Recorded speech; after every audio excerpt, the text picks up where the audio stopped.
안녕하십니까? 어제 잘 주무셨습니까? 네, 좋아요. 짧게 기도하고 시작하겠습니다. 아버지 하나님, 오늘 연애 결혼에 대해서 우리가 연애 결혼을 왜 지금 반드시 알아야 하는가, 그 본질적인 영적 싸움의 중심부를 배우게 됩니다. 우리 고등부 친구들, 그리고 오늘 함께하는 청년부 친구들과 거룩에 대해서, 그리고 이 시대에 거룩하게 살려고 노력하고 연애하고 결혼하고 한 가정을 이루는 것이 어떤 의미인지 우리가 잘 배울 수 있도록 도와주십시오. 귀가 즐겁고 끝나는 시간이 아니라 영이 성령의 은혜로 쪼개지는 시간이 될 수 있도록 하시며, 이 시간 오직 예수 그리스도만 드러나시며, 이 모든 말씀 나사렛 예수 그리스도 이름으로 기도합니다. 아멘. 오늘은 화면을 띄워주실까요? 네, 좋습니다. 여러분들 글자 잘 보이시나요? 어제는 칠판을 갖고 있으면 오늘은 제가 이렇게 화면을 보여드릴 텐데, 어제 제가 계속 마음에 걸려서 그 부분 한번 교정하고 갈게요. 어제 제가 어떤 이야기를 하면서 편도체가 마모된다 이런 말을 한 거 기억나세요? 그 부분이 제가 뇌과학자가 아니기 때문에 정확한 용어가 아니에요. 그래서 제가 해당 부분을 발췌해서 제가 이야기해 드리려고 했던 부분이 어떤 내용인지 한번 보도록 하겠습니다. 글자 잘 읽어지겠죠? 여러분 보이세요? 어떤 쾌락 자극에 동일하게 혹은 비슷하게 반복해서 노출되면, 그러니까 여러분들이 음란물이나 어떤 내가 쾌락주의적으로 빠지게 될 때, 내가 옛날에는 1, 2 정도면은 쾌락을 느꼈는데 우리 몸은, 원죄성을 입은 우리 몸은 뭐예요? 쾌락에 동일하게 혹은 비슷하게 반복 노출되면 초기의 쾌락 편향은 갈수록 약해지고 짧아진다. 제가 이 말씀을 드리려고 한 겁니다. 이해가 되시죠? 그래서 우리가 쾌락주의적으로 가면 오히려 뭡니까? 더 신경과학적으로도 안 좋은 거다. 반면 이후 반응, 즉 고통 쪽으로 나타나는 반응은 갈수록 강하고 길어진다. 무슨 말입니까? 쾌락주의적으로 살면 반동적으로 우리는 고통으로 더 고통스러워 한다는 거죠.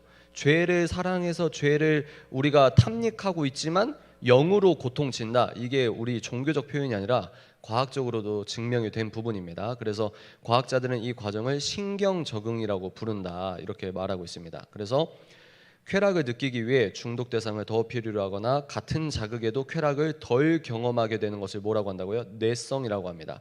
이게 중독학에 대해서 굉장히 중요한 부분이거든요. 그래서 여러분들께서 어제 제가 편도체가 마모된다, 이거는 뇌과학적으로 정확한 이야기가 아닙니다. 그래서 제가 그 부분을 바로 잡고 오늘 부분을 시작하도록 하겠습니다. 자, 오늘 목차는 간단한 소개, 그리고 어제 기독교 세계관, 지금 여러분들 내일 주일이기 때문에 저에게 주어진 시간이 한정이 되어 있습니다. 그래서 최대한 빨리 갈 거예요. 본론은 뭐냐? 크리스천들의 연애 결혼이란 하면서 결혼에 대해서 먼저 말씀을 드릴 겁니다. 왜 결혼에 대해서 먼저 말씀을 드리냐면, 결혼이 신학적으로 복음적으로 잡히면 연애를 어떻게 해야 되는지가 한 번에 뚫립니다. 그래서 크리스천들에게 결혼이란 이런 말씀을 먼저 드리고, 연애, 그리고 본론 두 번째는 우리가 그러면 왜 지금 이런 걸 공부해야 되느냐. 제가 어제 여러분께 말씀드렸을 때 기억나십니까? 지금 우리가 연애 결혼을 거룩하게 하는 것이 굉장히 중요합니다. 그래서 일부러 금요일은 기독교 세계관, 그리고 오늘은 기독교적 성 가치관에 의거한 결혼과 연애를 우리가 공부할 건데, 이 본론 두 번째 부분에서는 제가 왜 이거를 주지하는지 여러분들이 여러 가지 뉴스나 이론적인 토대를 통해서 그것들을 알게 되실 겁니다. 그래서 결론은 거룩한 연애 결혼이 뭐라고요? 보이세요? 거룩한 연애 결혼이 뭐라고요? 선교다. 선교. 그렇습니다. 좋습니다. 소개. 그래서 저 이렇게 생겼어요. 그래서 어제 말씀드렸기 때문에 넘어가도록 하겠습니다. 저는 이제 장로교 합동 측에 이제 출석 중이고, 이겁니다. 이 팬데믹 전에는 청년들을 서울에 불러서 이렇게 연애 결혼이든 독서 멘토링이든 이렇게 진행을 하고 있다. 그리고 팬데믹 전입니다. 팬데믹 전에는 이제 기독교 인사들을 모셔서 이렇게 포럼을 하기도 하고요. 이때 같은 경우는 제가 2주 정도 홍보를 했는데 강남에 약 700여 명 정도 사람들이 와주셨어요. 근데 무료가 아닙니다, 여러분. 그리고 싸지도 않아요. 근데 이때 아마 그 유료 관객, 유료 청 중에 약 90%가 2030일 겁니다. 그래서 벌써 이제 팬데믹 전이니까 이거는 이제 까마득한 얘기가 됐죠. 그래서 뭐 생명주의 운동에 대해서 이거는 이제 국회 대회의실에서 제가 감사하게도 그 축하 인사말을 전해줄 때입니다. 그래서 이런 활동을 하고 있다. 이게 플랜카드 잘 안 보이실 텐데 위대한 생명, 위대한 가족 뭐 이런 슬로건이 있습니다, 여러분. 그래서 이런 기독교 그러니까 믿음 생활을 교회 안에서만이 아니라 이 시대의 크리스천으로서 삶의 가치를 전하려고 지키려고 노력하시는 분들이 이렇게 열심히 활동하고 있다는 겁니다. 그래서 뭐 이런 극장을 대여해서 이런 것도 했고 또 호텔에 저희가 대관을 해서 뜨겁게 기도를 드리기도 하고요. 그래서 이것들은 이것도 이제 옛날 컨텐츠이긴 한데 이런 아주 뭐랄까 이슈가 됐던 드라마죠. 지금은 아주 옛날이지만 이런 것들을 우리가 어떻게 비판할 수 있는가? 그냥 재밌다고 드라마라고 재밌다고 보는 것이 아니라 어떻게 우리가 복음적 관점으로 볼 수 있는가? 그리고 복음적 관점으로 영화 보는 거, 그리고 세상적인 베스트셀러지만 이걸 어떻게 복음적인 것, 그리고 복음적이지 않은 것을 분별해서 볼 수 있는가? 그리고 기독교 고전도 다루고요. 그리고 서구 문명에 대해서도 이렇게 이 책을 집필한 사람은 그 하버드 그 법학 로스쿨 변호사 출신이기도 합니다. 그래서 이 사람이 대중서적으로 서구 문명이 무엇인가라는 책을 하면 제가 그런 것들을 또 가르치기도 합니다. 자, 여기까지가 소개고 서론 이거는 했기 때문에 어제 여러분 복습 차원에서 눈으로 그냥 익히고 넘어가는 것으로 하겠습니다. 어제 이거 기억나시죠? 그래서 우리가 선과 악을 분별하는 절대적 기준이 누구시라고요? 예수 그리스도, 오직 예수 그리스도. 기억나십니까? 어제 그 친구들 맞죠? 피드백이 좀 약해진 것 같은데. 좋아요. 그리고 반기독교 세계관, 비기독교 세계관은 이런 안경을 쓴다. 선과 악을 분별하는 절대적 기준이 누구라고요? 나 자신. 여러분 지금 잘 듣고 계시죠? 네, 좋아요. 그리고 중간 광고입니다, 여러분. 다음 주 수요일에 제 책이 이제 나오게 됩니다. 두 번째 책이에요. 제목이 참 인상적이지 않습니까? 간절한 만큼 아주 쉽고 재밌게 썼어요. 그래서 여러분들 오늘 성 가치관을 배우는데 책임사자가 또 이런 책을 냈구나. 그러면 제가 이 책을 왜 썼는지 이 시간이 끝나면 여러분들이 알게 되실 겁니다. 그래서 제가 첫 번째 책도 1부에서는 연애결혼을 다루고 2부는 이제 신앙적인 어떤 변증, 3부가 이제 여러분 진로나 사명에 대해 궁금한 것을 이제 책으로 썼는데 이 사회적 흐름을 보니까 이거 연애 결혼을 다시 잡아야겠다 싶어서 이런 글을 아주 재밌고 대중적이라고 저는 스스로 생각하고 썼는데 어떻게 될지 모르겠어요. 그래서 차례를 보시면 결혼에 대한 신학적 의미, 그리고 결혼 후 부부간 성적 쾌감이 갖는 복음적 비밀. 놀랍죠? 여러분 결혼 후 성관계는 결혼 후 배우자와만 하는 겁니다. 아멘이십니까? 그렇게 느끼는 성적 쾌감은 나쁜 게 아니고 더러운 것도 아니고 창피한 것도 아닙니다. 단 결혼하고 배우자와만 하는 거예요. 그래서 우리 복음적으로 이렇게 풀어갔습니다. 그리고 결혼 전 잠자리 상대가 많을수록 불행할 수밖에 없는 이유, 그리고 사귈 때마다 혼전 순결 여부를 확인하는 게 사랑일까, 뭐 이러면서 여러분들이 평소에 저한테 많이 물어보시는 질문과 제가 주요하다고 하는 걸 믹스해서 차례를 구성했습니다. 그래서 혼전 순결을 잃었다고 너무 수년째 아주 뭐랄까 모든 세상의 짐을 막 짊어지고 가는 캐릭터들이 있거든요. 그런 것들에 대해서 또 말씀을 했고, 복음적 독신과 비혼주의는 다릅니다. 이런 것들을 정리를 했고, 2부는 이제 실질적으로 이제 내가 어떻게 하면 크리스천이 연애를 잘 할 수 있을까, 이런 실질적인 가이드라인을 말하고 있습니다. 그래서 특히 요즘에는 MBTI가 우상처럼 됐는데, MBTI는 융의 심리학에 기반해서 만든 검사지거든요. 근데 심리학 여기 전공자 계십니까? MBTI는 심리학계에서는 주류 검사가 아닙니다. 근데 대중적으로 너무 성경처럼 믿고 따르고, 하물며 뭐예요? 기독교인들도 MBTI다 뭐뭐야, 그게 우상이 되는 거예요. 근데 그게 얼마나 바보 같은 짓인지 이런 것들을 좀 썼어요. 그래서 이런 것들 여러분들이 이렇게 생각을 해주시고, 그래서 이런 것 이미지가 있다, 이렇게 책을 냈다. 다음 주 수요일에 나옵니다. 여러분 어떻게 하셔야겠죠? 여러분들 구매하시거나 도서관에서 빌려서 꼭 읽어보시길 바랍니다. 자, 이제 드디어 들어갈 건데, 크리스천에게 결혼부터 가도록 하겠습니다. 이 왼쪽에 계신 분이 존 파이퍼 목사님이시고, 이분이 쓴 책이 결혼 신학이라는 책이 있습니다. 여기에서 결혼이 무엇인지 오늘 우리가 글을 많이 읽을 거예요. 좀 학구적인 시간이 될 수 있거든요. 여러분들 좀 딱딱해도 굉장히 중요한 시간이다, 이렇게 생각을 하시면 될 것 같습니다. 25쪽, 이 결혼신학 25쪽에서부터 읽는데 제가 읽어볼게요. 제가 결혼에 대한 이런 문화적 왜곡을 언급하는 것은 여러분을 일깨워 우리 문화가 여러분 자신이 생각해낸 어떤 것보다 더 고상하고 깊고 강력하고 영광스러운 결혼의 비전을 숙고해보기 위함이다. 이 책을 이렇게 썼다 이거죠. 자, 빨간색 부분 우리가 한 목소리로 여기까지 함께 읽어보도록 하겠습니다. 시작. 세상 사람들이 하나님께 배우지 않고 결혼이 무엇인지 아는 것은 불가능합니다. 하나님이 결혼에 대해 갖고 계신 목적이 얼마나 경이로운지 깨닫고 받아들이고 느낄 수 있는 능력이 육적인 사람에게는 없습니다. 아멘이십니까 여러분? 여기에서 여러분들이 배우시는 내용이 굉장히 중요해요. 여기서 뭐라고요? 여기서 뭐라고 했죠? 세상 사람들 뭐요? 이 안경을 쓰는 넌 크리스천의 안경을 쓰는 사람들은 결혼의 참된 의미를 안다 모른다? 절대 모른다 이 말입니다. 지금 그냥 대충 알 수 있다 이게 아니고 몰라요. 왜? 결혼은 영적인 의미를 함의하고 있는 매우 큰 신비가 담겨있는 축복이기 때문이거든요. 하나님이 결혼에 대해 갖고 계신 목적이 얼마나 경이로운지를 깨닫고 받아들이고 느낄 수 있는 능력이 우리에겐 있다고요? 육적인 사람에겐 없습니다. 근데 우리는 육적인 사람입니까? 영의 사람입니까? 영의 사람이에요. 그래서 우리 크리스천들은 크리스천과 연애하시고 결혼하라고 제가 그렇게 중요하게 여러분께 말씀을 드리는 겁니다. 오케이? 성경을 통해 결혼에 대해 깨닫는 가장 근본적인 것은 놀라지 마십시오.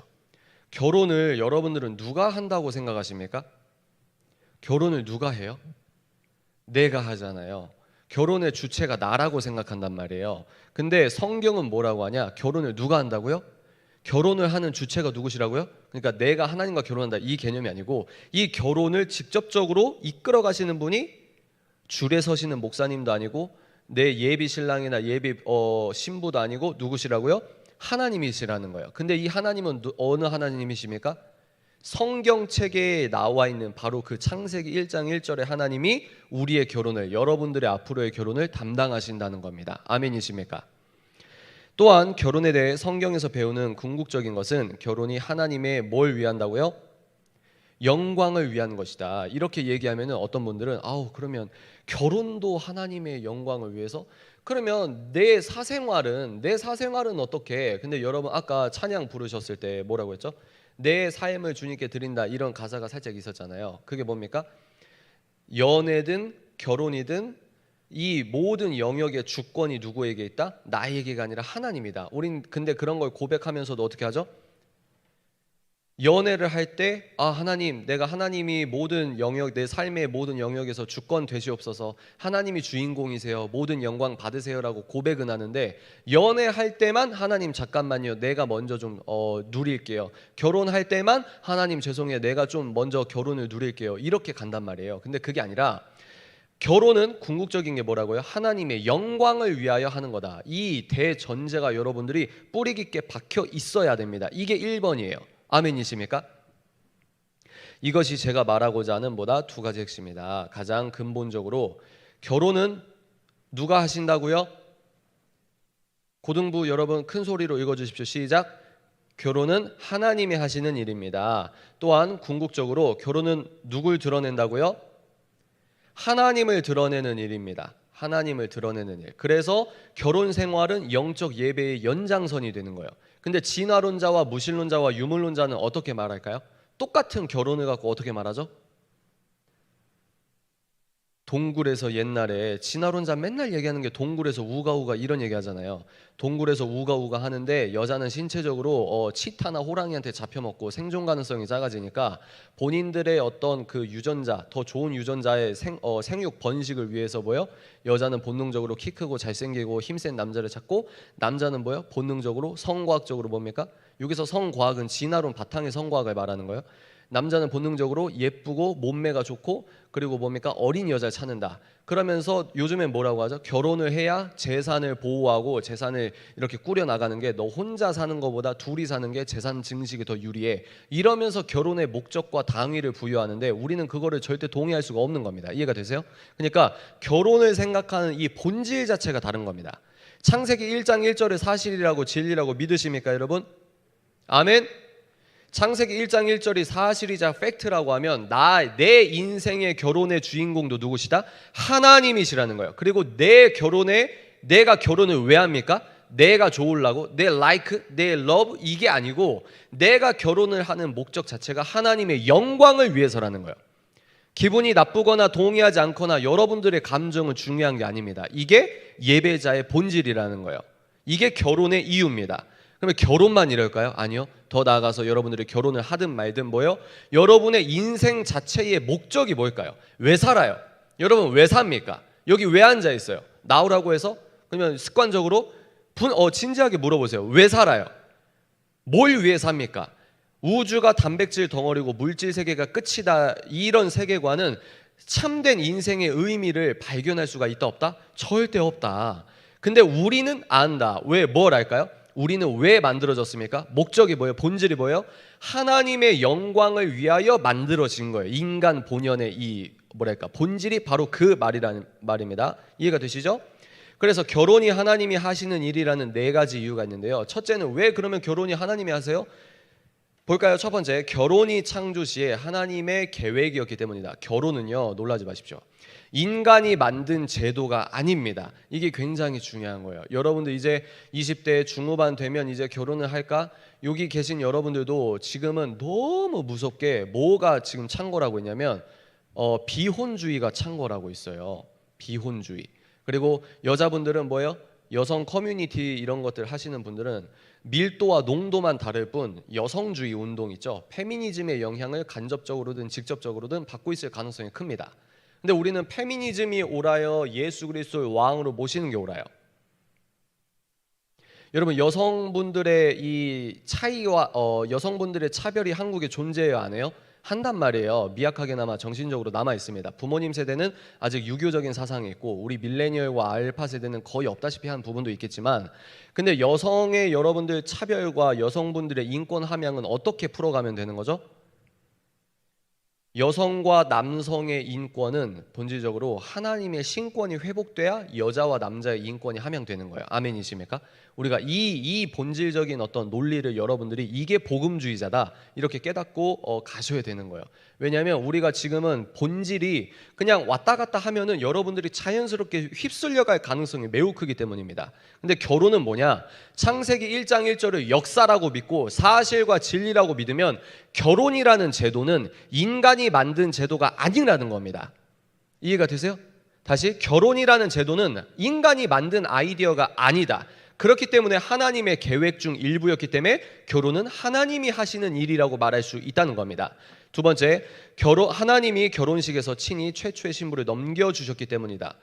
그러니까 하나님께서 아담을 만드시고 아담을 재우고 하와를 만들었는데 아담이 눈 뜨고 나서 하와가 바로 옆에 있고 우리는 그 상황을 모르겠지만 이 두 번째 부분은 후반부에 구체적인 보충 설명이 있기 때문에 그때 제가 보충적으로 설명해 드릴게요. 세 번째, 하나님이 최초의 결혼의 목적을 밝혔다. 결혼을 왜 하니? 부모를 떠나서 아내에게 합하여 한 몸이 될지니라. 아멘이십니까? 여러분들 여기 남자분들 잘 들으세요. 여러분들 남자분들이 결혼을 하잖아요. 그러면 아내와 자기 엄마와의 갈등이 있다 없다? 있어요. 이제 지금은 너무 좀 어리셔서 잘 감이 안 오시겠지만 이런 얘기 내가 왜 들어야 될지 모르겠지만 이거 하나 기억하십시오. 결혼을 여러분들이 하는 순간 영순이가 아내일까요? 어머니일까요? 1번 아내가 먼저다. 2번 어머니가 그래도 내 부모님인데 어머니가 먼저다. 1번 2번 1번입니다. 1번 남자분들 이거 기억하세요? 결혼을 하면 부모 곁을 떠나서 한 몸을 이루고 여러분들이 이제 세대주가 돼요. 결혼을 하면 아무리 나이가 어려도 법적으로 여러분들이 세대주가 되고 하나의 가정이 만들어진 거기 때문에 남자분들은 영순위로 엄마 편을 드는 게 아니라 여러분들은 아내의 편을 들어줘야 되는 겁니다. 아멘이시죠? 이거 기억하셔야 돼요. 여자분들도 나중에 결혼했는데 크리스천 남편이 너무 엄마 편만 들고 뭐 이렇게 한다 그러면 이런 책들을 한번 읽어보거나 이런 멘트를 생각해 주셔야 될 것 같아요. 그렇다고 엄마를 아예 모른 채 해라 이게 아니고 우선순위가 자기의 아내가 돼야 된다는 겁니다. 전 그렇게 생각합니다. 마지막, 모든 결혼에서 이런 한 몸이 되는 연합을 확립하시는 분이 누구다? 하나님이시라는 거예요. 두 육체가 한 몸이 된다는 표현이 너무 신비롭잖아요. 그 한 몸을 이루시는 주체가 누구세요? 하나님이시라는 겁니다. 그래서 결혼은 하나님이 하신다는 거예요. 하나님이 하시는 일이라는 겁니다. 여러분 지금 잘 듣고 계시죠? 입장을 바꿔서 생각해 보십시오. 여러분 이 마스크 쓰면은 째려보는 것 같다니까요. 그래서 지금 잘 듣고 계신 거 맞죠? 오케이. 고개를 끄덕끄덕 해주세요. 오케이. 결혼이 창조시 하나님의 계획이었기 때문이라는 건 뭐죠? 여러분 창세기 1장 27절부터 28절을 여러분들은 평생 잘 지키셔야 됩니다. 우리가 이 말씀을 지키기 위해 싸워야 되는 거거든요. 우리가 한 목소리로 읽어보도록 하겠습니다. 시작.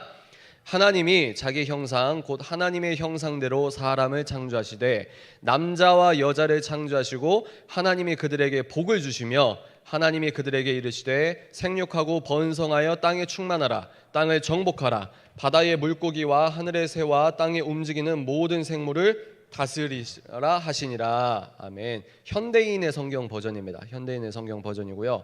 여기서 보시면 하나님의 형상대로 사람을 창조했는데 남자만 하나님의 형상을 갖고 있습니까? 남자와 여자가 같이 하나님의 형상을 갖고 있습니까? 같이 있죠. 남녀 평등이 6,000년 전부터 우리 창세기와 토라와 성경을 믿고 있는 사람들은 남녀 평등과 남자와 여자의 인권과 이거는 기독교를 빼고 말할 수가 없다는 말입니다. 이해가 되시죠? 그리고 이집트에서는 옛날에 이집트에서는 하나님의 신의 형상을 담은 담지자가 누구밖에 없었냐면 파라오밖에 없었어요. 파라오밖에 신의 형상이 없다고 생각했기 때문에 그 사람들이 수많은 백성이 신한테 왜 굴종해야 합니까? 저 사람은 신의 대리자, 신과 소통하는 자, 이런 권위가 신적 권위가 파라오밖에 없었거든요. 근데 갑자기 모세와 이 히브리 사람들이 토라라고 하면서 하나님께서 자기에게 말씀하셨다고 하는데 거기에서 뭐라고요? 왕뿐만 아니라 남자와 여자와 노예까지도 뭐요? 모든 인간은 전부 다 뭡니까? 신의 형상을 담았다는 겁니다. 이게 혁신입니다, 여러분. 혁신. 기독교가 우리는 그냥 이 경전만 읽어가지고 그런가 보다 하는데 그때 당시 시대 상황 다신론 주의가 많았고요. 그리고 우주가 규칙적으로 정돈돼서 굴러간다는 개념도 없었고요. 여자는 뭐 카운팅 하지도 않았잖아요. 신약 시대도. 근데 바로 그때도 뭡니까? 히브리, 우리 성경, 토라, 유대 기독교 정신은 이 지구상에서 인간이 이렇게 행복하게 살 수 있는 어떤 행복의 근원을 제시한다 이 말입니다. 오케이? 그리고 여기에서 나왔죠. 여호와 하나님이 이르시되 사람이 혼자 사는 것이 좋지 아니하니 내가 그를 위하여 돕는 배필을 지으리라 하시니라. 여기에서 보면은 아니 내가 왜 재수 없어? 왜 여자는 무슨 뭐 돕는 배필? 이게 기분 나쁘다는 거야. 이렇게 생각하시면 할 말이 없어요. 근데 여러분들이 기독교 세계관이라는 안경을 쓰셨으면은 여기에서 돕는 배필에 이 돕는다는 말이 한번 따라해 보실까요? 에제르라는 원어를 쓰고 있는데 이 돕는다는 에제르를 하나님이 자기를 설명할 때 에제르라는 단어도 같이 쓰십니다. 그러니까 여자를 무슨 하등하게 만들었다? 여러분들 이렇게 생각하시면 안 된다는 거예요. 오케이? 창조주 앞에서 우리 모두는 동등합니다. 근데 차이가 있는 거예요. 유전학적으로. 그리고 남자와 여자는 근육량이 다릅니다, 여러분. 그러니까 남자와 여자는 다르단 말이에요. 그러니까 건전한 차이와 정치적 차별, 그리고 이걸 차별이라고 조장하는 이런 흐름들도 여러분들이 같이 눈을 떠야 된다 이 말이에요. 자, 좋아요. 창세기 2장 18절에 보면 사람이 혼자 사는 것이 좋지 않다고 판단한 것도 하나님이세요. 이해가 되시죠? 만약에 우리가 사회적인 존재가 아니었으면 하나님께서 아담을 만들고 다 한 명 한 명 단독자로 창조하셨을 수도 있잖아요. 근데 하나님께서 왜 사람을 만드실 때 아담을 만들고 사회적 존재로 만드셨을까요? 아담을 만드시고 아담 혼자 좀 쓸쓸하겠는데 이렇게 판단하신 사람이 판단하신 분이 누구라고요? 인간이 아니라 하나님이라는 겁니다. 그러니까 뭐예요? 결혼은 사람은 혼자 사는 것이 좋지 않아 라고 판단하신 주체가 하나님이시라는 겁니다. 창조의 목적 중 하나인 남녀의 결혼을 완수하는 일에 착수한 것도 하나님 자신입니다. 제가 본문을 계속 쭉 읽는 거예요.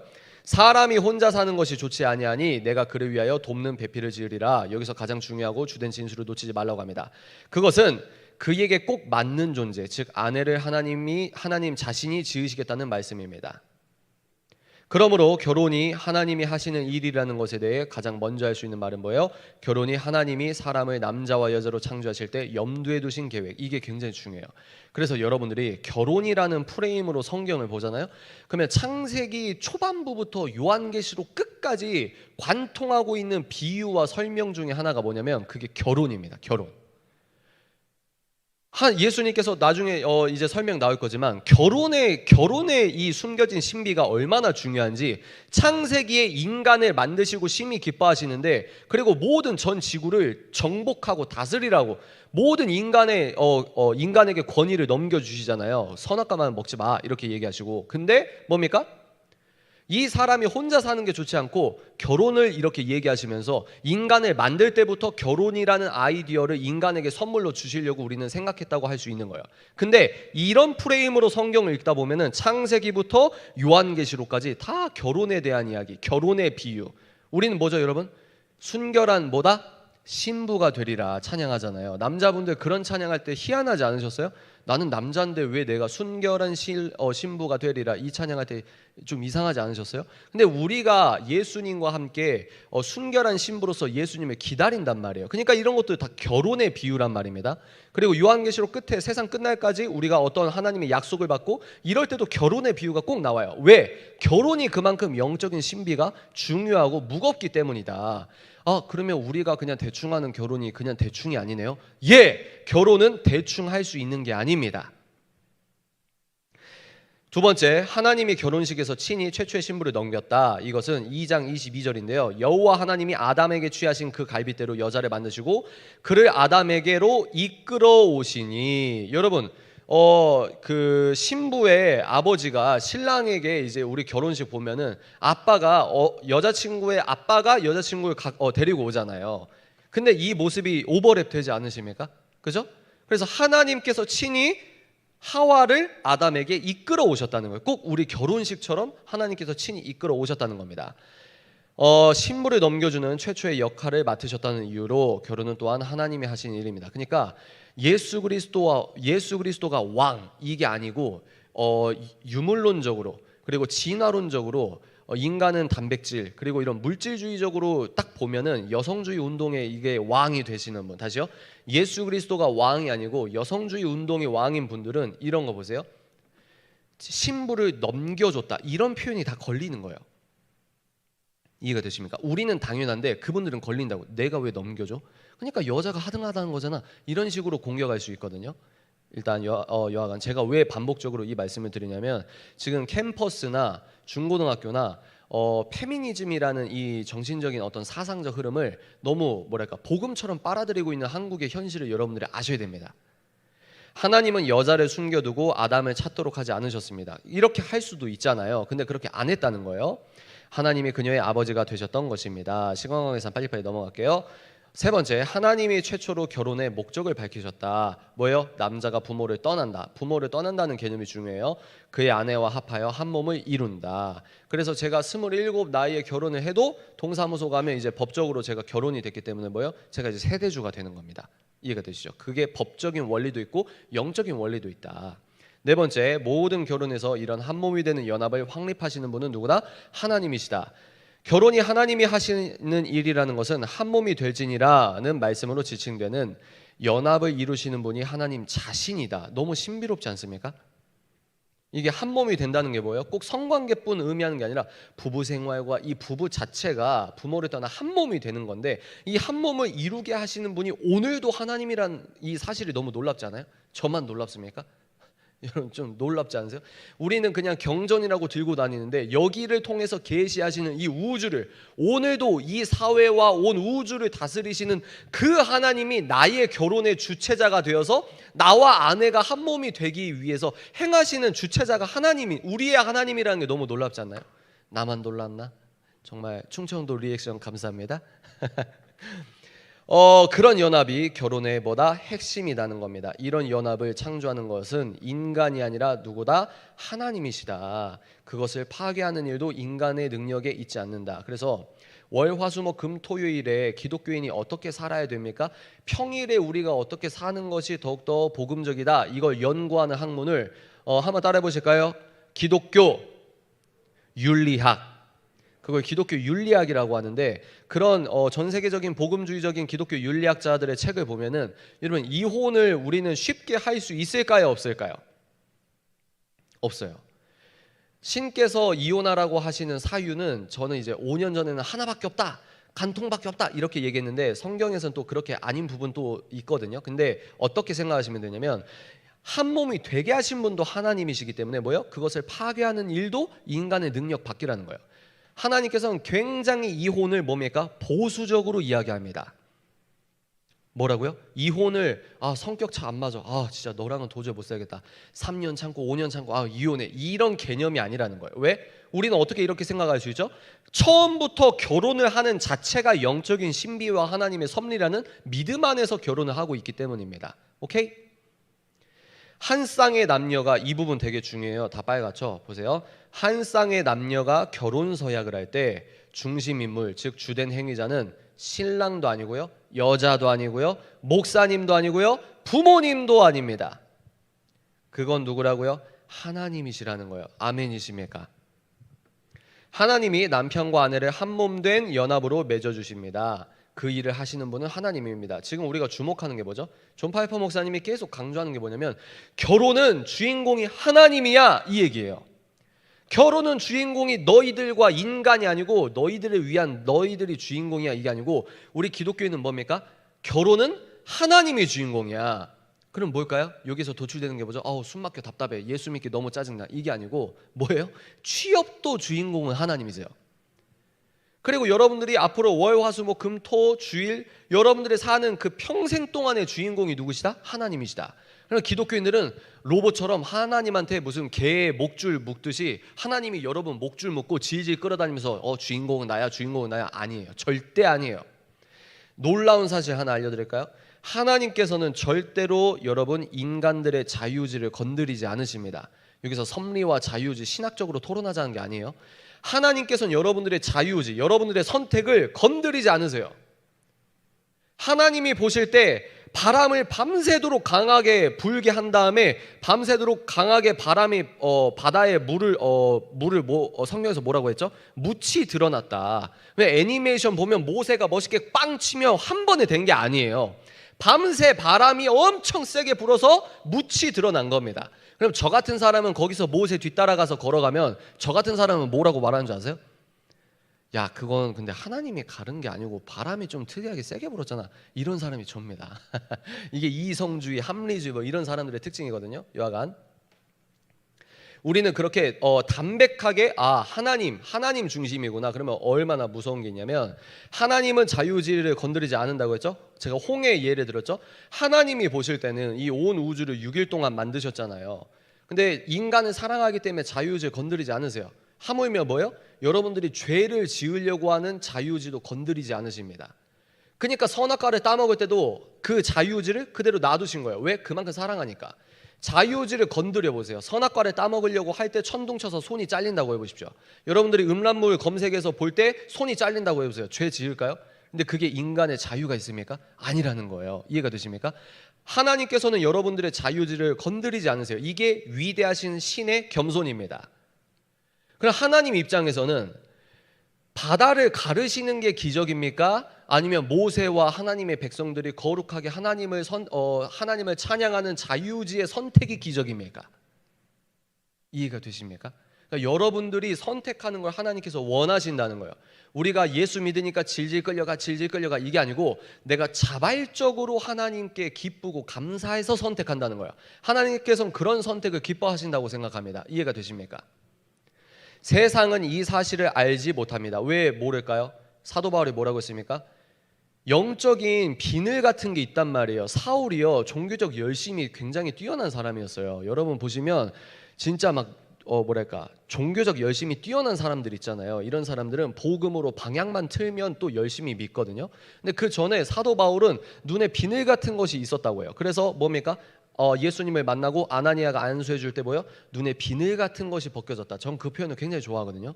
그겁니다. 여러분들이 성령 충만해서 이 교회에 다니면서 지금 우리가 이런 이야기 하는 것 자체가 뭐예요? 여러분 우리 모두에게 하나님과 함께하는 우리는 하나님의 친구이자 하나님의 아들 딸 아닙니까? 아멘이십니까? 근데 이거를 십자가를 우리는 성령님과 함께 하기 때문에 기독교 이렇게 은혜 받고 앉아서 아멘 하는데 성령님과 성령님의 지배를 받지 않거나 인본주의적인 껍질이 있는 비늘 같은 게 쓰여 있는 세상 넌크리스천 사람들이거나 뭐요? 교회 안에 있는 종교인들 있잖아요. 이런 사람들은 뭐든지 교회는 왔다 갔다 하는데 목소리는 큰데 모든 걸 인본주의적으로 교회에서 편가르게 하는 거예요. 세상은 이 사실을 알지 못한다. 그 말은 뭡니까? 교회 다니는 종교인들도 알지 못할 가능성이 농후하다는 말입니다. 교회 다니시는 어른 세대도 뭐라고 말하죠? 얼마나 이게 우리가 결혼에 대한 이런 의식이 부족했으면은 교회 다니는 권사님도 뭐라고 합니까? 야, 속궁합이 중요하니까 되도록 많이 만나보고 결혼해. 이런 이야기를 기독교계에서 한다는 뭐랄까요? 이 굉장히 큰 문제거든요. 우리가 이게 왜 틀렸는지 오늘 우리가 배우는 거예요. 결혼이 그토록 아무렇게나 취급되는 이유 중 하나가 바로 이것이다. 이게 중요합니다. 여러분들이 무신론이라는 안경을 쓰고 있는 사람들이 주창하는 결혼의 의미를 따라가면 됩니까? 안 됩니까? 안 된다는 거예요. 그런데 그리스도인들은 종종 그 사실을 모르는 것처럼 행동합니다. 이것이 교회 안에서 결혼이 경이로운 일로 여겨지지 않는 이유 중 하나입니다. 결혼이 하나님이 하시는 일인 이유는 그것이 하나님 자신이 이루시는 한몸된 연합이기 때문입니다. 이거 쉽게 말하면 그거예요. 신학적으로 봐도 결혼은 어마무시하게 중요하다. 그리고 여러분들의 인생에서 가장 두 번째로 중요한 선택이 배우자를 여러분이 만나서 결혼하는 겁니다. 이해가 되십니까? 배우자를 여러분들이 잘 기도하셔야 돼요. 한국은 장로교가 90%예요. 근데 미국은 침례교가 훨씬 많고 전 세계적으로 기독교인들은 침례교가 가장 많거든요. 근데 이 장로교 특징 이제 섭리와 예정과 자유의지 이거 하면 2000년 동안 집안 싸움이 있어요. 그러니까 제가 이런 이야기는 건드리지 않을 텐데 여러분들이 기도를 정말 많이 하세요. 배우자 기도 리스트 적어놓고 기도하고 뭐 이럴 수도 있겠지만 여러분이 성령 충만하기 위해 기도를 많이 하시길 바랍니다. 아멘이세요? 그냥 기도 많이 하겠습니다. 여기서 끝나는 게 아니라 진짜 기도하시라는 거예요. 그냥 기도 잘하겠습니다. 이게 아니고 진짜 기도를 생활 속에서 하라는 거예요. 샤워할 때도 하고 또 뭡니까? 출퇴근할 때도 하고 학교 왔다 갔다 할 때도 버스에서도 생각날 때마다 기도하고 계속 기도하는 거예요. 기도 뭐 내용을 모르겠는데요. 저는 뭐 방언도 안 받았는데요. 교회마다 방언을 긍정적으로 보거나 부정적으로 보거나 이거는 여러분들 목사님의 지도 아래 건강하게 따라가시면 됩니다. 근데 이 기도 내용이 안 떠오르면 뭐예요? 주기도문 100번 하세요. 이해가 되십니까? 계속 기도하고 말씀 듣고 이 생활에 여러분들이 하나님의 말씀과 점점 가까운 삶을 사시라는 말입니다. 왜? 우리는 못해도 그 말씀이 능력이 있어서 나를 하나님으로 순종하게 끌고 가기 때문입니다. 이게 그래서 말씀이 능력이 있다는 말이 그 말이에요. 어제 선생님 뭐라고 했죠? 말씀은 뭐다? 하나님의 뭐가 스며들어 있다? 숨결. 그래서 말씀 자체가 능력이 있다는 게 그거예요. 선생님이 여러분들 잠올까봐 말씀을 같이 소리내서 읽겠다 이게 아니고 제가 만약에 뇌과학자 가운 입고 어디 아이비리그 뇌과학 박사인데 여러분한테 와가지고 여러분 낭독과 묵독의 차이가 이렇습니다. 낭독을 하면 뇌과학적으로도 엄청 좋습니다. 이런 말하면 여러분들이 낭독하면서 아 좋다 하겠죠. 그게 아니에요. 근데 뭐요? 말씀을 소리내서 읽는 것 자체가 능력이 있다는 거예요. 아멘이십니까? 그래서 여러분들이 말씀도 많이 보시고 기도도 많이 하시고 왜? 인생에서 가장 중요한 선택이 뭐다? 하나님과 나에 대한 선택, 내가 예수를 믿는 선택. 그 다음에 중요한 게 결혼입니다. 그래서 여러분께 이 말씀을 드리는 거예요. 그러면 사단도 이걸 알겠죠. 자, 뉴스를 갖고 왔습니다. 여기 볼까요? 보이십니까? 결혼 역대 최저, 처음으로 20만 건도 안 돼. 그러니까 이미 교회에서 이제 결혼 생활 하시고 사회생활 하시는 어른분들은 이런 현실을 뉴스로만 봐요. 근데 여러분들은 이제 여러분들의 일이거든요. 선생님이 어제 말씀드렸잖아요. 탈종교화도 빨라지는데 아이도 안 낳는다. 그러면 여자가 무슨 기계 낳는 애 낳는 기계입니까? 이렇게 따져 모를 수 있겠지만 국가의 형성이 뭡니까? 무슨 내가 인권 운동을 하든 어떤 여자 남자 이렇게 하든 정치 우파 좌파 이렇게 하든 일단 생명이 태어나고 우리가 사람으로서 공동체를 이뤄야 되는 거 아니에요. 그죠? 근데 한국만 엄청나게 지금 위기가 뭐냐면 결혼을 안 한다. 결혼을 안 해요. 그럼 왜 안 합니까? 여러 가지 복합적인 문제가 있겠죠? 근데 결혼을 안 하는 이 풍토가 여러분 5년, 10년만 더 이렇게 지속되다 보면은 한국의 이 밝은 미래는 없습니다. 2040년엔 이렇게 됩니다. 2080년엔 이렇게 됩니다. 그러면 지금 내일이 아니니까 그냥 그런가 보다 하고 넘어가는 게 미련이에요. 지혜가 뭐냐면 길게 보는 겁니다. 길게. 이게 지혜거든요. 길게 보는 거예요. 또 뉴스 볼까요? 서울 결혼 건수 출생아 20년새 반토막. 여기서 20년이 뭘까요? 20년 전이면 여러분, 여러분들은 20년 전이 까마득하지만 선생님 입장에서는 20년 전 그러면 2022년이니까 2002년이거든요. 그러면 한국에 월드컵이 일어났던 때란 말이에요. 그러니까 그때랑 그러니까 길다고 하면 20년이 되게 길어 보이는데 짧다고 하면 또 짧은 순간이 20년이란 말이에요. 근데 그 20년 동안 결혼과 출생아가 반토막이 났다. 그러니까 한국에 지금 한국을 지배하고 있는 영적인 어떤 흐름이 뭔가가 지금 혼탁해지고 있고 굉장히 큰 위기라는 거예요. 보세요. 결혼 안 하죠. 근데 뭐요? 자살은 1위죠. 노인 빈곤율과 노인 자살률도 1위죠. 한국에서 하루에 39명 정도 자살하는 거 아세요? 1년에 자살로 돌아가시는 분 통계를 내보니까 하루에 30명 넘게 자살하는 국가가 우리예요. 그러니까 죽기도 많이 죽고 근데 뭡니까? 또 결혼은 안 하고 애를 안 낳고 가정보다 다 파편화돼서 나노화된 사회, 초개인주의 사회라고 하거든요. 그 다음 뉴스 볼까요? 결혼 5년 내내 신혼부부 절반이 무자녀다. 그러니까 하나님께서 자녀를 아직 안 주셨다. 저와 아내 같은 경우죠. 하나님께서 아직 자녀를 안 주셨다. 이 케이스와는 좀 다른 거예요. 이해가 되십니까? 그리고 뭡니까? 역대 최저 혼인 건수, 비혼주의, 설거지론이 원인, 결국 집값 탓. 이게 어른들은 몰라요. 어른들은 뭘 모르시냐면 90년대는 우리가 알아서 월급을 많이 받고 옛날에 90년대 유행하던 드라마 보면은 드라마가 이 사회를 담고 있는 어떤 이런 뭐랄까 시류를 담고 있는 부분이 있기 때문에 그런 공부가 참 유용한 부분이 있거든요. 옛날 드라마를 보면 아빠만 일을 해요. 그 말은 뭐냐? 아빠의 월급으로 4인 가구가 먹고 살 수 있었다는 거예요. 그리고 은행에서도 대출도 많이 해주고 90년대 초에는 내가 적금 은행에 돈만 내 통장에 넣어도 이자율이 막 15% 이럴 때가 있었어요. 근데 지금은 그런 사회가 아니죠. 그러니까 이분들은 몰라요. 뭘 모르냐? 또 이번에 저번 5년 동안 집값이 전국적으로 많이 뛰어서 어떤 일이 벌어졌죠? 슬프지만 여러분과 저는 월급을 벌어서 집을 살 수 있는 세대가 아니에요. 한반도에서 우리는 그런 사회에서 태어났단 말이에요. 근데 이걸 아예 무시하고 무조건 결혼해 이렇게는 또 못해요. 근데 또 반대로 나머지 반쪽이 뭘까요? 아까 제가 뭐라고 했죠? 어제 제가 뭐라고 했습니까? 모든 걸 내가 집 걱정도 있고 전세금도 못 모았고 근데 뭐라고요? 우리의 물질적인 고민이 아니라 1순위가 뭡니까? 하나님의 나라와 의를 먼저 구하면 여러분께 살 길을 인도하시는 분이 하나님이시다. 이걸 믿으시라는 겁니다. 아멘이십니까? 우리의 가치관이 전반적으로 모두 바뀌어야 돼요. 그래서 설거지론이 뭔지 아세요? 요즘에 참 무섭습니다. 여러분 어른분들 설거지론이 뭔지 아세요? 비혼주의 아시죠? 설거지론이 뭐냐면 이건 좀 너무 좀 그래서 이거는 나중에 여러분들 네이버에 한번 검색하시면 설거지론의 뜻이 있습니다. 그래서 남자분들이 참 더 결혼을 안 하려고 하거나 남자와 여자 사이에서 옛날엔 사랑하기 바빴는데 지금은 서로 불신하거나 물론 커플들도 많습니다만 이런 사회 풍조가 점점 깊어지고 있다는 겁니다.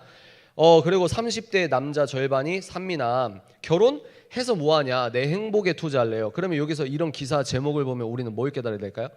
이 행복이라는 단어의 정의가 넌 크리스천 세계관 입장에선 모든 옳고 그름의 기준이 누구라고요? 나.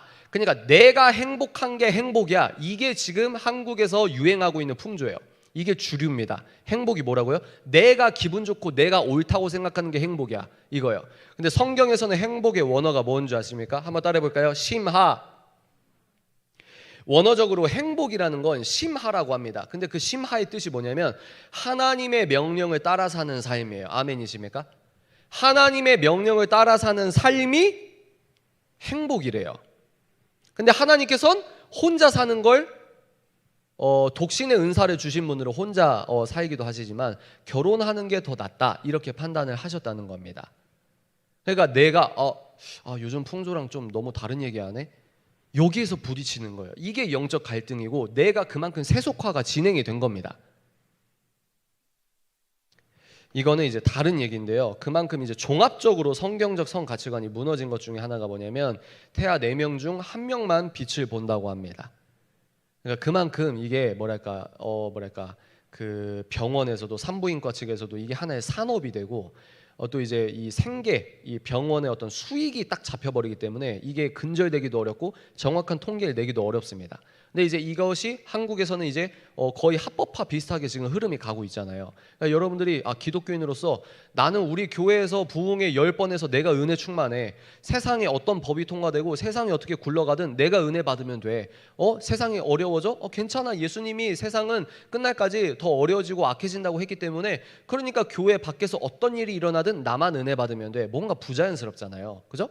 창세기 1장과 성경을 진리라고 믿고 이게 내 생명보다 더 귀한다고 생각하는 사람이 사회의 전반적 가치 기준이 뭐예요? 성경적이어서 비성경적, 이걸 위대한 리셋이라고 합니다. 진보된 사회라고 합니다. 그러면 뭔가 우리가 사회적인 목소리를 내야 돼요. 왜? 지금 제가 너 잘 걸렸어 이틀째 되니까 점점 뭔가 정치적인데 이런 저급한 수준이 아니고 인류 역사를 보면 흑인의 노예 해방 운동을 누가 한지 아십니까? 영국의 백인 기독교인이 30년 동안 의회에서 싸웠어요. 흑인 노예를 폐지하기 위해서. 말이 30년이지. 그 사람은 성령 받고 목사 되려고 했는데요. 나 같은 죄인 살리신, 그거 작사 작곡하신 분이죠. 그 사람이 친구였는데 친구야 너는 목사 되지 마. 너는 의회에서 싸워. 그래서 30년 동안 흑인 노예를 반대하고 그래서 영국에서 법 통과되고 얼마 안 돼서 그분이 소천하셨어요. 그분 이름이 윌버포스입니다. 윌버포스. 그러니까 전 지구 역사에서 흑인 인권이나 여자 인권 얘기해 볼까요? 페미니즘은 1세대, 2세대, 3세대가 있는데 1세대 운동은 여성분들의 참정권입니다. 여자라는 이유로 왜 투표를 못 합니까? 근데요, 여자라는 이유로 투표를 못 했던 시대가 100년도 안 돼요. 여러분들이 투표할 수 있었던 게 100년도 채 안 돼요. 그러니까 이런 여자분들의 건강한 인권을 함양하기 위한 어떤 운동도 여러분 공부하시면 미국의 권사회, 우리로 말하면 여전도회 이런 데서 싸웠단 말이에요. 그 무슨 말입니까? 예수를 믿는 게 교회에서만 끝나는 게 아니라 사회에서도 기독교적 가치에 의거해서 아니 성경은 창세기 1장 27절이 팩트와 트루인데 왜 여자는 투표를 못합니까? 이런 식으로 거시적으로 인류를 위해 인류 보편적 가치를 위해 기독교인들이 그렇게 앞서서 행했다는 겁니다. 여러분들이 누리는 이런 한국 대한민국에서 숨쉬고 있는 이 자유는 공짜가 전혀 아니라는 말이에요. 아멘이십니까? 낙태 얘기하다가 이렇게 열을 내는데요. 이게 방송이 나가니까 좀 제가 말을 아끼겠습니다. 이게 방송이 나가면 장단점이 있거든요. 약간 인구 붕괴 작년부터 시작됐다. 이것은 이제 3일 전인가 이틀 전 뉴스입니다. 제가 어제 말씀드렸죠. 작년에 이제 태어난 사람보다 죽은 사람이 더 많아졌다. 한국이 지금 그렇게 돼가고 있다. 이건 뭘까요? 그러니까 결혼에 대한 신학적인 토대와 복음적 토대가 빈약하다 보니까 어떻게 해요? 기독교인들이 결혼 등 중대사 앞두고 전보러 다닌다. 여러분, 기독교인들이 여러분 친구들이랑 취미로 타로에서 회개하십시오. 뭐하러 그런 걸 합니까? 근데 그건 그냥 취미예요. 그냥 듣기만 하는 거거든요. 그럼 여러분들이 타로에서 했던 말을 그걸 들으면 안 잊어버려요? 아니 잊어버립니까? 이건 장난이니까. 아니면 그 말에 매여버리잖아요. 이게 영적인 거란 말입니다. 우리 세대는 타로, 어른 세대는 점. 만약에 내가 교회 다니면서 점 보러 다녔다? 아직도 그게 왜 틀린지 모르겠다. 그 회개하셔야 됩니다. 그거는 제 기준에서는 그건 예수님 제대로 믿는 사람은 아니에요. 일단 넘어가겠습니다. 그래서 남자 여자 이겁니다. 이거 보십시오. 남자의 86%가 남자 혐오가 심각하다. 지금 대한민국의 MZ와 알파 세대의 현실입니다. 제가 답답한 게 이거예요.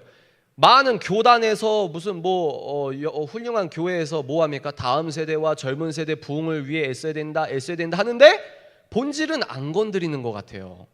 애들이 왜 교회를 떠나가는지 그 본질을 모르시는 것 같다는 이 교만. 제가 만약에 교만이자 섣부른 일반화의 오류였으면 좋겠습니다.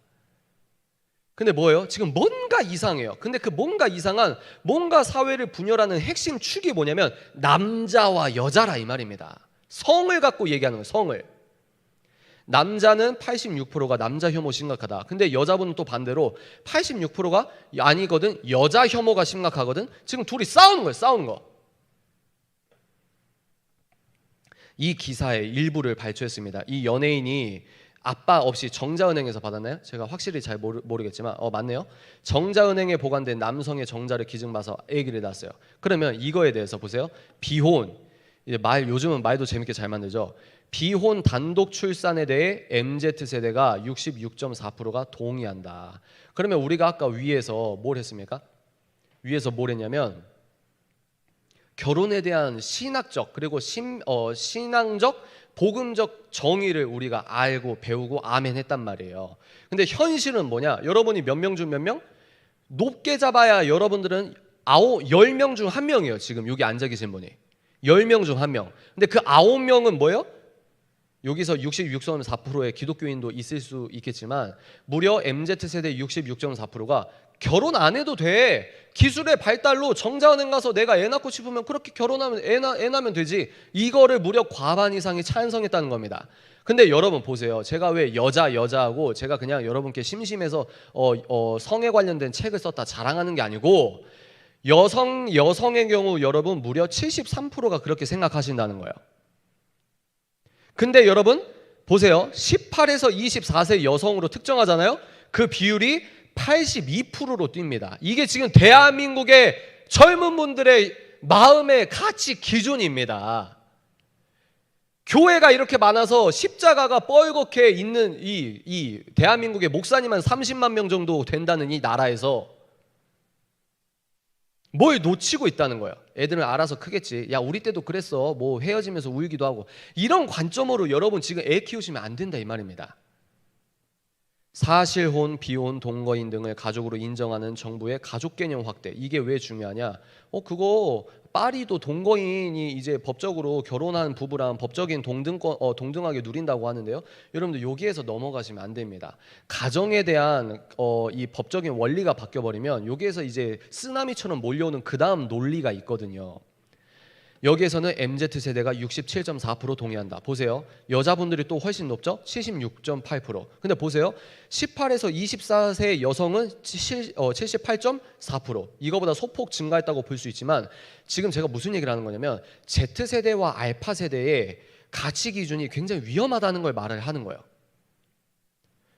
목사님들도 하물며 자기 사역 열심히 하시다가 오랜만에 딸이랑 가정이랑 우리 딸이랑 식사하다가 딸이 결혼 안 한다고 하고 딸이 옳다고 주창하는 밥 먹으면서 하는 얘기를 듣고 그제서야 놀라는 거예요.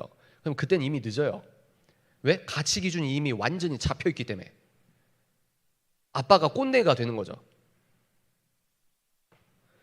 결혼의 비밀이 계시되다 보도록 하겠습니다. 결혼의 진짜 의미가 뭐냐? 빨간색만 볼게요. 이 말씀들이 의미하는 것은 같이 읽을게요. 그와 아내와 합하여 한 몸을 이룰지로다 라는 말씀은 여러 번 결혼하고 때때로 불륜을 저지르는 것보다 훨씬 더 깊고 영구적인 어떤 것을 나타낸다. 이 말씀들이 의미하는 것은 결혼이 우리의 생명이 다하는 순간까지 이게 중요한 거예요. 이제 옛날에는 드라마 대사 중에 그런 게 있었거든요. 머리가 팥불이 될 때까지 사랑하겠냐 이런 그 대사가 있었거든요. 어떤 역경에도 맞서는 언약적 헌신의 근거를 둔 거룩한 언약. 이거 선생님이 이거 지금 초록색으로 한번 해볼까요? 이거 중딩분들, 중고등부, 청년부 이거 한번 큰 소리로 읽어보도록 하겠습니다. 시작.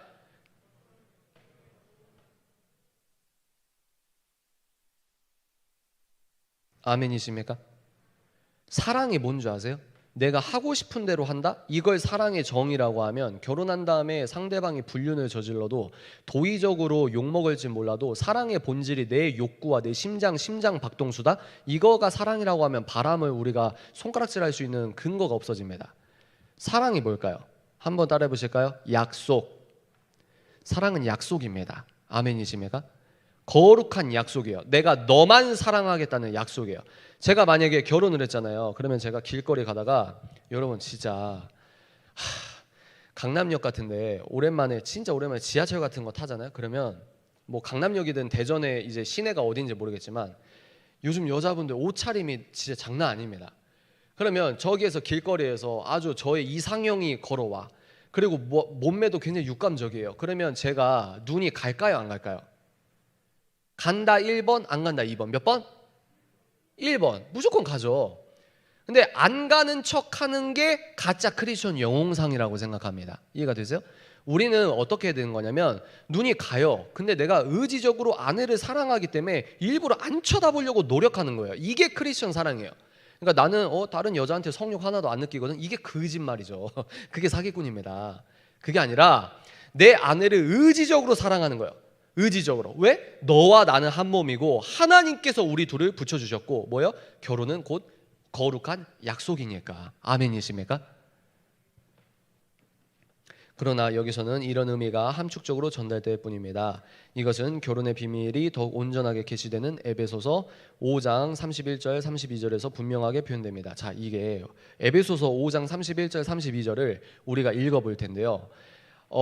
이게 우리 결혼의 본질적인 의미입니다. 하나님께서 얼마나 놀라우신지 우리가 한 목소리로 크게 한번 읽어보도록 하겠습니다. 시작. 그러므로 사람이 부모를 떠나 그의 아내와 합하여 그 둘이 한 육체가 될지니 이 비밀이 크도다. 나는 그리스도와 교회에 대하여 말하노라. 이게 무슨 말이냐? 우리들의 결혼이, 남편과 아내의 결혼 생활이 예수 그리스도와 교회의 관계를 투영하고 있다는 겁니다. 이건 그냥 종교적인 억지로 의미 부여하는 게 아니라 실제 저와 아내가 뭐요? 대전에서 어제 같이 기도하고 또 씻고 잤습니다. 어떻게 해요? 그리고 여기 오기까지 또 아내랑 또 이런저런 얘기도 하고 제가 사무적인 일도 하고 또 여기 왔습니다. 저와 아내가 또 이거 끝나면 또 이제 다음 스케줄로 이동하겠죠? 근데 우리의 저와 아내의 이런 결혼 생활에 우리도 모르는데 예수 그리스도와 교회의 관계가 신랑과 신부에게 투영되어 있기 때문에 우리의 결혼 생활은 영적 예배의 연장이라는 거예요. 아멘이십니까? 너무 놀랍지 않아요? 나만 놀랍나? 참 좋습니다. 너무 놀랍지 않아요? 놀랍지 않아요? 이러면 강요하는 것 같으니까. 이 비밀이 크도다. 나는 그리스도와 교회에 대해 말하노라. 다시 말해 결혼은 자신의 교회에 대한 그리스도의 언약적 헌신을 본받는 거다. 그리스도는 자기 자신이 신부인 하나님의 참된 백성을 맞으러 오는 신랑이라고 생각하셨다. 누가요? 예수님은 자기를 신랑이라고 하고 우리를 신부라고 하셨다는 겁니다. 그러면 왜 신께서 우리에게 얘기하실 때 결혼의 비유를 사용하냐 이 말이에요. 왜? 결혼이 그만큼 영적인 신비가 출중하고 그만큼 중요하기 때문입니다. 그리스도는 자기 피로 교회를 사셨다. 뭐예요? 목숨을 버리셨다는 거죠. 교회와 새 언약, 즉 결코 깨지지 않는 결혼이라는 관계를 맺으셨습니다. 여러분 이게 복음입니다. 지금은 여러분들이 잘 어려워가지고 이게 잘 이해가 안 되실 텐데 이게 복음의 아주 고귀한 비밀이에요. 예수님께서는 예수님의 생명값으로 뭐예요? 우리를 사셨잖아요. 근데 뭡니까? 결코 깨지지 않는 결혼이라는 관계를 맺으셨다는 거예요. 우리가. 결혼은 그리스도와 구속받은 그분의 백성인 교회와의 언약 관계를 본받는 것입니다. 그러므로 결혼의 가장 고상한 의미와 가장 궁극적인 목적은 뭐예요? 예수님과 그리스도라고 하면 여러분들 좀 딱딱할 수 있잖아요. 예수님과 교회 간 언약 관계를 드러내는 게 보다 결혼의 궁극적인 목적이다. 그러면 기독교는 무슨 뭐 결혼도 내 마음대로 못해? 그게 아니에요. 뭐예요? 모든 걸 인간 중심으로 생각하는 걸 뭐라고 한다? 인본주의. 모든 걸 하나님 중심으로부터 생각하는 것보다 신본주의. 기뻐요. 이게 얼마나 기쁜지 모릅니다. 감히 이 우주를 창조하신 신께서 이런 큰 축복을 주시고 우리의 결혼에 감히 예수 그리스도와 교회의 관계가 드러나는 거다? 이게 우리의 결혼의 궁극적 목적이다? 이게 얼마나 심장이 떨립니까? 이것이 바로 결혼이 존재하는 이유다. 존재하는 이유가 뭡니까? 두 사람이 모여야 진화론적으로 재산 증식이 유리하다. 이런 이따위 저급한 말이 아니고, 물론 틀린 말은 아니겠죠. 경제적으로. 당신이 결혼한 사람이라면 이것이 바로 당신이 결혼한 이유다. 당신이 결혼하고자 한다면 이것이 바로 당신의 꿈이 되어야 한다. 여러분들이 결혼을 꿈꾸시길 바랍니다. 아멘이십니까? 아직 고등부는 아직 너무 어려서 잘 모르실 텐데 이론적으로 이걸 한번 듣는 것과 안 듣는 것이 참 다르다. 한번 듣고 20대를 보내는 것과 안 듣고 보내는 게 많이 다를 것이다. 자, 그리스도는 결코 자신의 아내를 떠나지 않을 것이다. 볼까요? 따라서 결혼 생활을 유지하는 것의 주된 의미는 사랑을 유지하는 게 아니다. 내가 널 사랑할게 이게 아니라 언약을 지키는 것을 의미한다. 안 사랑하는 사람과 결혼하라 이 말이 아닙니다. 결혼은 언약을 지키시는 그리스도 사랑의 영광을 나타낸다. 그러니까 하나님의 영광, 예수 그리스도의 영광 다 같은 말입니다. 이러한 결론이 함축하는 가장 중요한 의미는 배우자와의 언약을 지키는 것이 예수 그리스도 안에서 하나님이 우리와 맺으신 언약에 대한 진리를 말하는 것만큼 중요하다는 겁니다. 말이 좀 어려운데요. 결혼의 주된 의미는 사랑하고 사랑을 유지하는 것이다? 아니다? 아니다. 우리의 삶으로 진리를 말하는데 그 주된 의미가 있습니다. 뭐요? 삶으로 말한다는 거예요. 책 인사자 너 마이크 잡고 말주변이 있다고 거룩한 척은 하는데 네가 어떻게 사나 보자. 그거예요. 바로 그거. 제가 한 번도 안 넘어질까요? 그게 거짓말이라니까요. 10번 넘어지고 100번 넘어져도 예수 보혈의 능력으로 101번 일어난다는 건 뭐냐면, 내가 비록 넘어질 수밖에 없는 연약한 존재이지만 내가 뭡니까? 죄와 능히 싸우려고 하는 생각과 의지를 가져야 된다 이 말이에요. 아멘이십니까? 우리의 삶으로 진리를 말한다. 삶으로 말해야 돼요. 삶으로. 전도의 여러 가지 종류가 있거든요. 말로 직접적으로 전하는 전도가 있고, 또 때를 기다리면서 때가 무르익었다 그러면 고구마 전도라고 해서 젓가락으로 고구마 익었을 때 푹 찌르는 것처럼 이 사람이 복음을 받아들일 때쯤 전하는 이런 전도가 있고, 또 노방, 시내에서 예수님 믿으십시오 이렇게 노방 전도가 있고, 또 여러 가지 전도가 있어요. 근데 여기서 말하는 건 뭡니까? 삶으로 하는 전도도 있습니다. 삶으로. 야, 저 사람 좀 꼰대 같고 싫은데 저 사람 보면 뭔가 신이 있는 것 같기도 하고, 이게 되게 중요해요. 이게 삶으로 전하는, 그러면 뭐다? 삶으로 전하는 전도 중에 우리가 주요 매개로 생각해야 되는 게 뭐다? 결혼이라는 거예요. 결혼. 우리가 남들은 물질주의적이고 쾌락주의적으로 사랑이라고 하고 결혼을 해도 굉장히 안타깝게 결혼 생활을 하시고, 그런데 우리는 뭡니까? 복음이 주는 울타리 안에서 사랑하려고 노력하는 이 삶의 모습 자체가 전도라는 겁니다. 생생하게 보여주는 것이 예수 그리스도에 대한 진리와 예수님이 자기 백성과 관계 맺으시는 방식을 생생하게 보여주는 게 결혼의 핵심이다. 바로 복음의 영광을 실제 삶에서 나타내는 거다. 이게 중요해요. 복음의 영광을 어떻게 나타낼까요? 여러분, 1등만 하는 건 그건 복음이 아니에요. 여러분들이 어떤 결과를 도출할 때, 결과는 내가 결과를 맺기까지 과정은 최선을 다해야 되지만 결과는 우리의 주관이 아니잖아요. 내 영역이 아니란 말이에요. 그러니까 여러분들 결과에서 자유하시길 바랍니다. 이해가 되시죠? 너무 1등 목매지 말라는 거예요. 열심히 하라는 거예요. 왜 열심히 합니까? 엄마한테 인정받으려고? 그것도 나쁜 건 아니겠지만, 내가 왜 고딩인데 공부를 열심히 해야 돼요? 왜 고딩인데 책을 읽어야 됩니까? 왜 고딩인데 게임하고 싶고 인터넷에서 이거 유튜브 보고 싶고 드라마 보고 싶고 웹툰 보고 싶고 웹드라마 보고 싶은데 왜 내가 이거를 절제하면서 성경을 읽고 절제하면서 집에서 기도하고 절제하면서 독서하고 절제하면서 공부해야 될까요? 왜 그래야 될까요? 이거는 잠깐 중요하니까 이렇게 좀 나와도 될까요? 이래야 여러분들 좀 잠이 깨실 것 같아서 잘 듣고 계신데요. 왜 그렇게 살아야 돼요? 여러분, 가깝죠? 좀 무섭죠? 아저씨 내려가면 이렇게 화들짝 놀라겠죠? 여러분들 왜 여러분들이 그렇게 사셔야 돼요? 그런 생각 해보셨어요? 왜 그렇게 살아야 됩니까? 사도 바울이 뭐라고 했죠? 우리가 만약에 예수님이 부활하신 게 사실 역사적 팩트가 아니라면 우리처럼 불쌍하게 사는 사람이 없어요.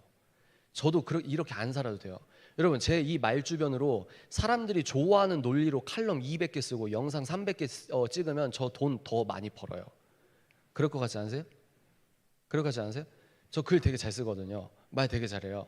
사람들이 좋아하는 것과 이슈적인 것과 가려운 거 살살 긁어주면 돈 많이 벌겠죠. 근데 그게 아니라고요. 인생의 참 의미는 그게 아니라고요. 왜 이렇게 사냐는 거, 우리가. 왜 이렇게 살아야 돼요? 왜 이렇게 고생해야 돼요? 다 쾌락주의가 옳다고 하고 쾌락주의적 성교육을 하고 예능에서 그렇게 얘기하고 우리를 꼰대 취급하고 이런 얘기하는 사람 나중에 뉴스 악의적으로 편집해서 사회적으로 명예살인하는데 왜 이렇게 살아야 될까요? 예수께서 죽으시고 살아나신 게 역사적 팩트라서 그래요. 아멘이십니까? 제가 왜 이렇게 힘들게 사는 줄 아세요? 예수 그리스도가 실제로 죽었고 내 죄를 씻고 다시 살아나신 건 역사적 팩트니까 그렇게 하는 겁니다. 아멘이십니까? 제가 어제 말씀드렸나요? 제가 어제 대전을 2군데 갔다 와서 헷갈리는데요. 예수님이, 여러분 생각해 보세요. 예수 커뮤니티가 몇백 명이 있었는데 예수님의 이야기의 거짓말을 얘네들이 작당해서 정말 시체를 빼돌리고 얘네들의 명예와 생계를 위해서 시체 빼돌리고 살아났다고 거짓말을 해봐요.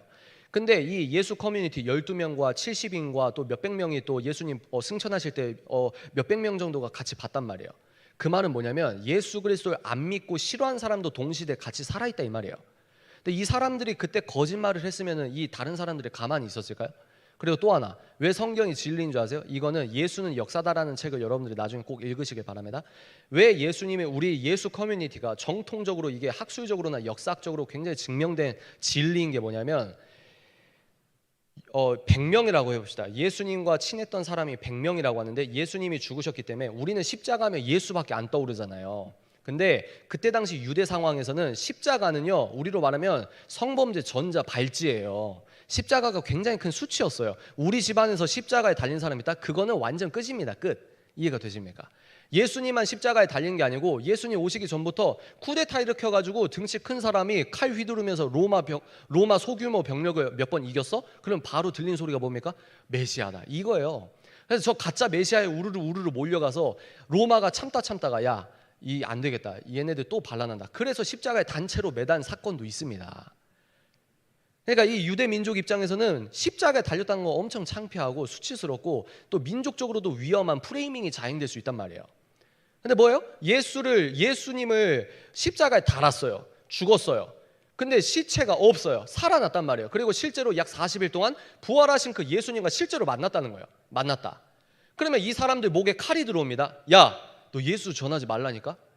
예수 전하지 말라니까? 너 거짓말하지 말라니까? 근데요, 사도 요한과 베드로와 부활하신 예수님의 성체를 만난 사람은 뭐라고 합니까? 아니, 내가 만났다니까요. 여러분, 100명 정도라고 생각해 보세요. 100명 모두가 거짓말을 지키기 위해 목숨을 버리는 게 말이 됩니까? 말이 안 돼요. 그리고 예수님께서 살아나셨다? 이것을 부인하는 역사적 자료가 없단 말이에요. 왜? 예수님이 승천하시고 예수님 활동하셨을 때 예수님을 안 믿는 사람도 동시대 같이 살았단 말이에요. 우리가 이런 걸 잘 생각해요. 그냥 성경이 그냥 붙어 있으니까 이게 성경인가 보다, 진리인가 보다, 이게 아니고 내가 왜 이걸 믿어야 되지? 근데 성경은 그냥 프린트된 종이와 이게 아니고 이 말씀이 살아 움직이는 능력이라고 하는데, 여러분들이 여기에서 필요한 공부를 하셔야 된다는 거예요. 믿음은 어떤 의미에서 하나님이 주시지만 여러분들이 아는 만큼 보이고 아는 만큼 지킬 수 있습니다. 아멘이십니까? 여러분, 히브리어로 기도할 수 있어요? 여러분, 하나님의 음성을 히브리어로 듣습니까? 왜 그렇게 못하는 줄 아세요? 히브리어라는 뇌에 지식이 없잖아요. 아는 만큼 보인다고요. 이해가 되십니까? 한국어를 알기 때문에 한국어로 응답하신 하나님의 겸손을 깨달으시고, 여러분들이 필요한 공부를 하셔야 돼요. 내가 기독교 뻥인 것 같아. 아니요. 우리보다 더 훌륭한 믿음의 선진들이 기독교 변증학이 뭐냐면 여러분들이 궁금해할 수 있는 질문의 답을 책에서 다 써놨어. 근데 우리 문제가 뭐냐? 책을 안 읽어요. 그러면서 본인이 무지하고 본인이 본인이 인본주의적인데 본인이 넘어져 놓고 신은 없는 것 같아, 삿대질은 하나님한테 한다, 이러면 안 된다는 거예요. 이해가 되십니까? 결혼 얘기하다가 너무 흥분해서 나왔어요. 괜찮아요? 다시 들어갈게요. 결혼이 이렇게 중요하다. 결혼의 핵심이 뭐예요? 복음의 영광을 실제 삶에서 나타내야 된다는 겁니다. 예수님 제자들이 100명 중에 한 명은 아이고 잠깐만요, 제가 사실을 말하겠습니다. 사실은 예수님 시체를 저기 가시면은 저기 숨겨놨습니다, 이런 사람이 나오지 않을까요? 하물며 예수님과 공생에 3년을 했던 가룟 유다라는 애도 지금 시험 들어서 그런 캐릭터가 나오는데 100명, 200명 중에서 예수님 부인하고 시체 저기 있습니다, 이런 사람이 나오는 게 당연하잖아요. 그죠? 내가 세상 끝날까지 너희와 항상 함께 있으리라. 내가 결코 너희를 버리지 아니하고 너희를 떠나지 아니하리라. 아멘이십니까? 아멘이십니까? 지금 시간 관계상 빨리빨리 넘어갈게요. 자, 연애란 무엇이냐? 한번 이거 빨간색으로 된 거 읽어보도록 하겠습니다. 시작.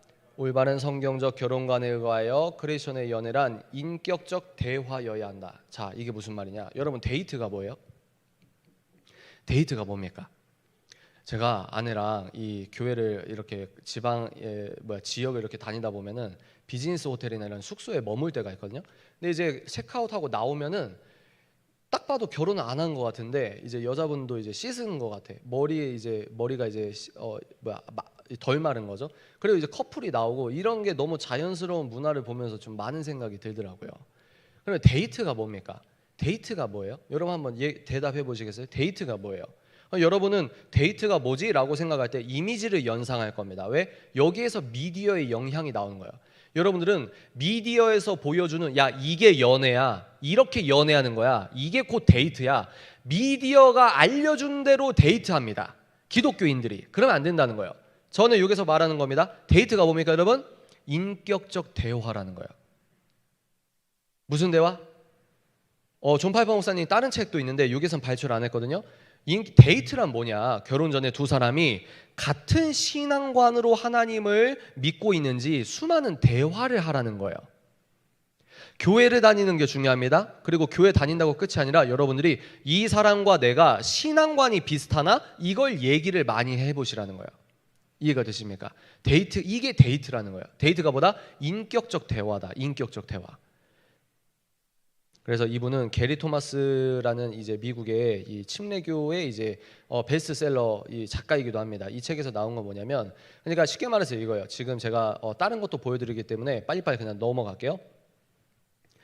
사랑에 빠지면 이성이 마비될까요? 안 마비될까요? 마비되는 게 맞아요. 왜? 신경 호르몬적으로 여러분들이 사랑에 빠졌다고 하면 진짜 그런 호르몬들이 분비가 됩니다. 그래서 남자들이 이성을 잃는 거예요. 여자분들도 마찬가지입니다. 그러니까 처음에 사귈 때나 썸 때가 가장 뜨겁죠. 썸 때 내가 썸이라고 해서 짝사랑하는 여자애가 카카오톡 이모티콘으로 하트 같은 거 하나 보내면은 새벽 4시까지 잠이 안 오는 거예요. 왜? 그게 호르몬의 반응이라는 겁니다. 그러니까 그건 뻥이 아니에요. 거짓말은 아닙니다. 근데 뭐냐? 세상 사람들은 그렇게 심장 두근두근하고 내가 막 사랑에 빠졌고 이런 모습만 이미지적으로 보여주고, 문제 뭐냐면 그것만 사랑이라고 해요. 근데 그것은 사랑의 한 단면일 뿐이지 사랑의 전부가 아니거든요. 그러면 사랑의 단면은 그렇게 시작하더라도 전부가 뭘까요? 인격적으로 너를 사랑하고 의지적으로 내가 너만 사랑하고 하나님의 영광을 위해서 내가 서로 베풀면서 섬기면서 희생하면서 그러면서 인격적 대화하고 결혼 생활하고, 이게 진짜 사랑인데 드라마에선 그런 걸 안 보여줘요. 왜? 말초적이지가 않으니까. 여기서 그겁니다. 호르몬의 영향으로 여러분들이, 이게 중요해요. 여러분의 감정에만 의존한다면 망합니다. 특히 이제 결혼 정년기에 계신 분들 잘 기억하세요. 남자든 여자든 마찬가지입니다. 뭐예요? 다시, 남자와 여자가 결혼 상대자를 찾거나 하나님께서 이제 여러분들이 연애 생활 하실 때 내 감정이 기준이 되면 망합니다. 왜요? 신경 호르몬이 많이 나와야 2년 나오면 이제 안 나와요. 짧으면 한 3개월, 6개월 정도 나오다 안 나오고, 한 길어야 2년 정도 호르몬이 나와도 안 나와요. 그럼 뭐예요? 다시 내가 이성이 마비됐다가 이성이 돌아온다는 거예요. 그러니까 뭐예요? 여러분들의 감정과 여러분들이 기준돼 가지고 이 남자 진짜 확신이야, 이 남자면 돼, 그리고 이 여자면 돼, 자기 확신을 믿으면 망한다는 겁니다. 그럼 우리에게는 움직이지 않는 절대 법칙이 있다고 어제 배웠죠. 뭘 의지해야 될까요? 하나님의 말씀을 기준 삼아서 이 사람을 보라는 거예요. 하나님의 나라와 의를 구하는 사람인지, 하나님의 비전을 같이 만들어갈 수 있는 수준의 신앙적 어떤 여정을 할 수 있는 사람인지, 그걸 보라는 거예요. 몸매가 어떻고 이상형이 어떻고 재산이 어떻고 이게 말고. 이해가 되시죠? 감정 자체는 우리의 선택의 소관이 아닐지 몰라도 그것을 처리하는 방법은 선택할 수 있다. 그러니까 이거 어려운 말로, 여러분들이 사랑에 빠지는 건 비자발적이거든요. 비자발적이다. 내가 원하지 않는데 저 사람한테 마음이 가잖아요. 이게 비자발적이에요. 근데 이 목사님이 하는 말은 뭐냐면, 사랑의 감정이 몰랑몰랑 피어나는 건 비자발적이고 너 마음대로 할 수 없을진 몰라도 그런 감정이 도입부에서 스물스물 나와도 너가 본능적으로 영적으로 알 거야. 저 사람과 연애하면 내 예배자의 일상성이 무너질 것 같은 걸 너가 영적으로 이미 알고 있을 거야. 그러면 저 사람을 내가 좋아하는 감정은 일어날 수 있는 건 맞아. 근데 너가 봤을 때 이건 아닌 것 같아 싶으면 뭐예요? 여기서 성령을 주셨다는 거예요. 성령을. 여러분들이 감정이 일어나는 건 막을 수 없다지만 그 감정을 키울 수도 있고 굶길 수도 있는 건 여러분의 선택이라는 겁니다. 이해가 되십니까? 그러니까 내가 딱 어느 정도 썸이 있는데 대번에 알아. 본능적으로 알아요. 뭘 압니까? 이 사람과 연애하면, 이 사람과 결혼하면 예배자의 일상성이 무너지거나 내가 거룩보다 인본주의적으로 빠질 가능성이 크겠다. 왜? 이 사람이 만나는 친구나 이 사람의 환경이나 이런 거 있잖아요. 근데 내가 마음이 먼저 가버리면은 명분을 붙이는 겁니다. 근데 이 사람은 이게, 근데 이 사람은 이게, 그래서 열심히 한다고 했고 그 확신으로 결혼해서 후회한 사람이 전 세계 수억 명. 이해가 되세요? 지금 여러분들 고딩 분들은 잘 모르실 텐데 지금 결혼 정년기거나 결혼을 하신 분들은 끄덕끄덕 하실 수 있거든요. 뭐예요? 감정이 일어나는 건 비자발적이지만 그 감정에 물을 주진 말라는 거예요. 어떨 때요?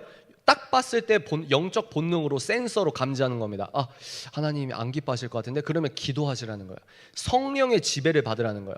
감정의 지배를 받아서 질질 끌려가서 상처투성이로 다시 돌아오고, 이게 아니라 감정이 크기 전에 성령의 지배를 받으라는 거예요. 굉장히 어려운데 아예 못하는 건 아니에요.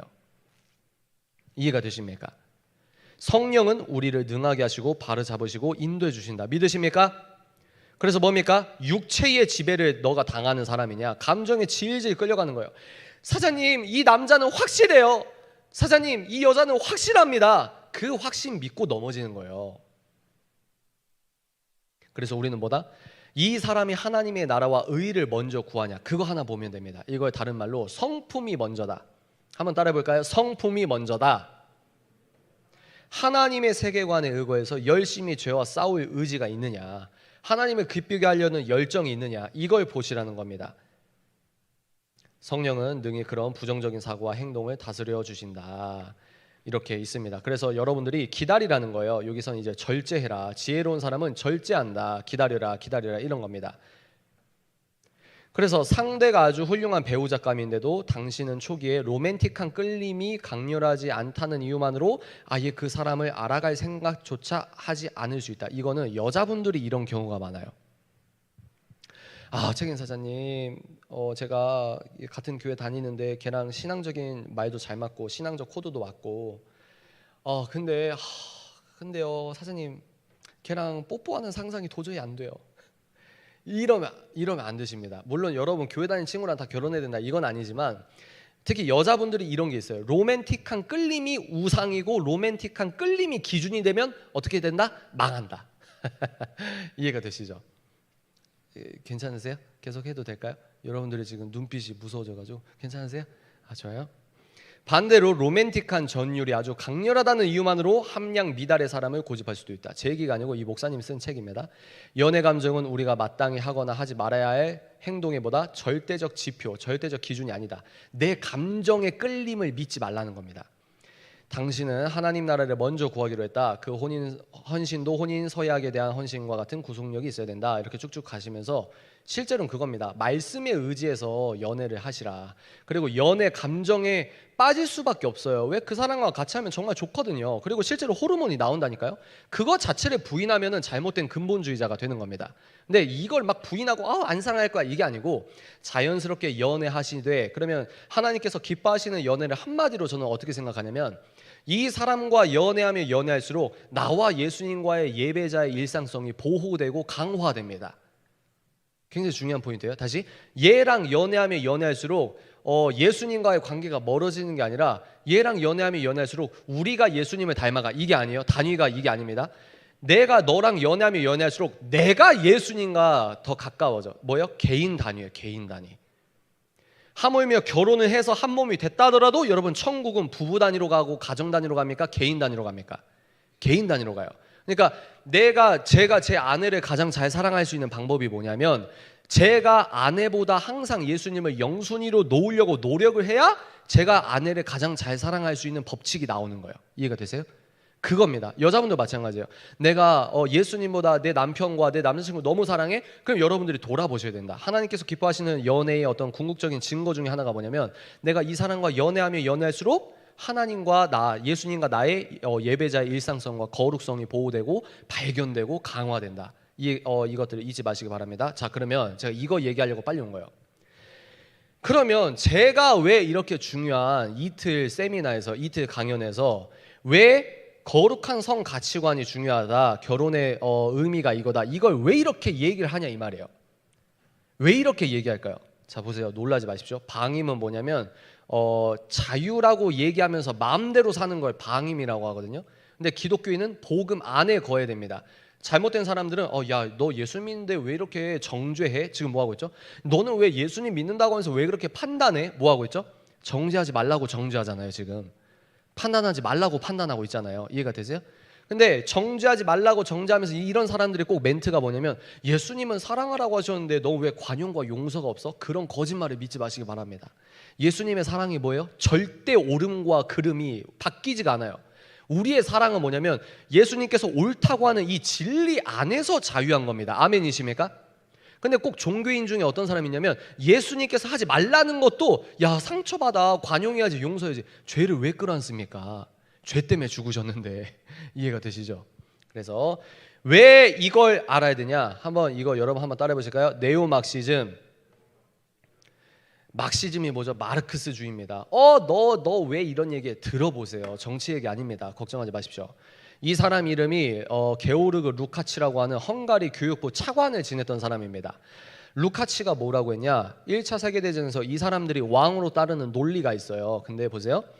루카치가 세계 1차 대전이 일어난 다음에 왜 노동자들이 단결해서 뒤집어야 되는데 왜 노동자들이 단결 안 하고 조국 나라별로 싸우지? 극적 이 사람이 연구를 했는데 보세요. 유럽의 노동자들이 혁명을 일으키지 않는 것이 무엇 때문이라고요? 기독교 문화 때문이라고 100년 전에 헝가리의 똑똑한 사람이 이렇게 판단을 했어요. 이해가 되십니까? 이를 파괴해야만 본인들이 요구하는 정치 혁명이 가능하다고 봤다는 거예요. 뭐? 기독교 문화.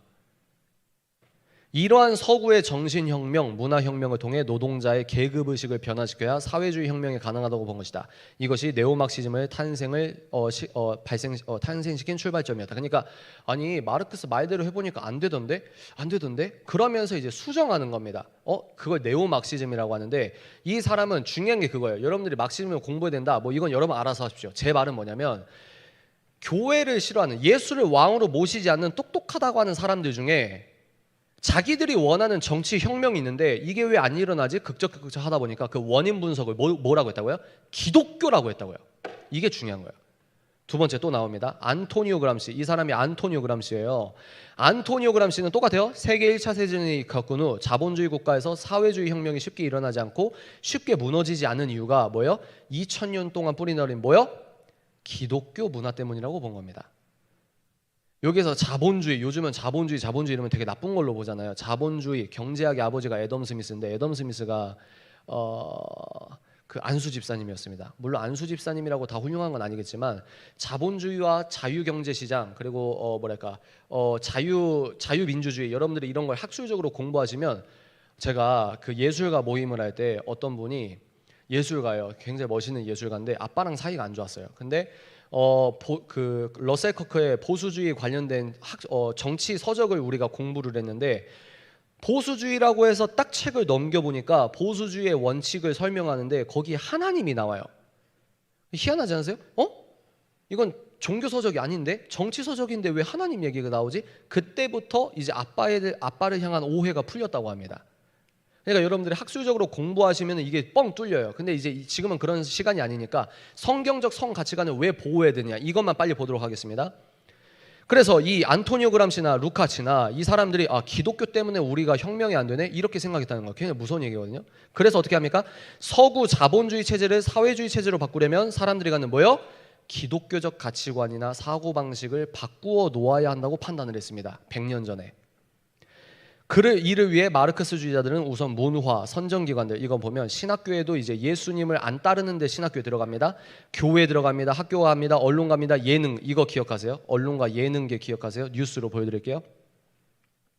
이걸 장악해 기독교적 문화를 바꾸는 긴 행진을 한다고 보았다. 이게 무슨 말이냐? 쉽게 말해서 우리는 복음이 너무 귀중한데 이 사람들은 복음을 정신적 유리 감옥으로 보는 거예요.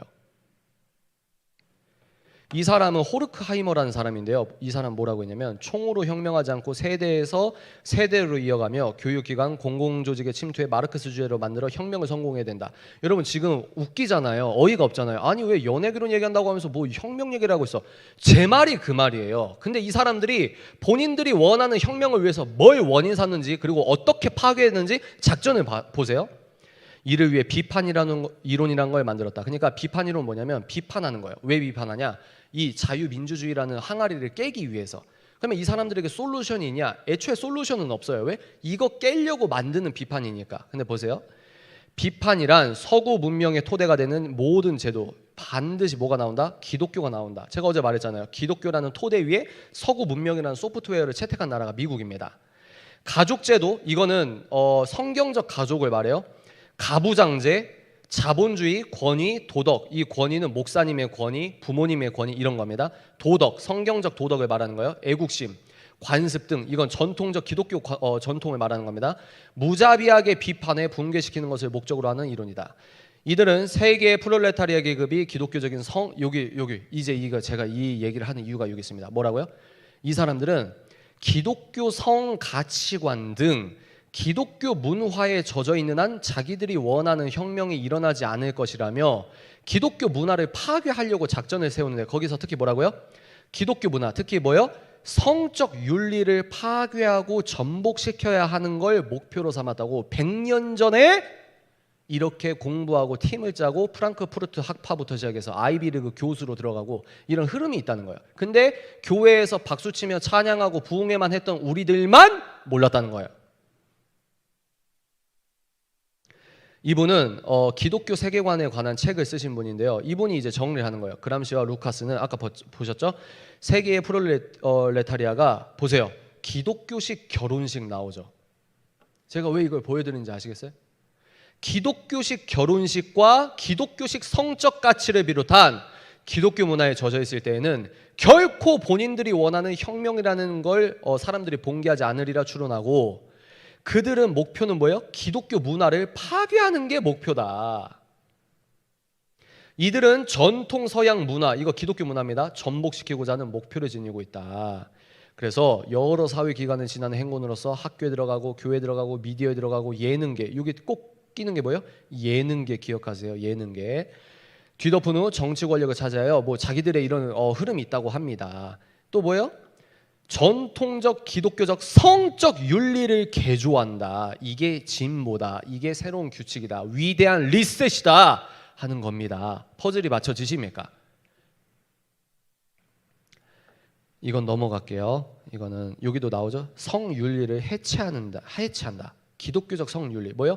남자와 여자, 성은 두 개밖에 없고 남자와 여자가 한 몸이 되고, 그리고 그 결혼은 하나님이 우리를 위해 준비하신 신의 제도고, 결혼은 사랑을 하려고 노력하고, 이것도 있겠지만 하나님의 영광을 위한 너와 나의 예수 그리스도를 향한 희생과 섬김과 배려다. 이걸 정신 과목으로 보는 거예요. 우리는 복음을 접해서 로마서 8장에 어떻게 선포됩니까? 우리는 거기 죄에서 해방이 됐는데, 이 사람들은 거꾸로 기독교를 파괴해야 진짜 해방이 온다 이렇게 생각한 겁니다.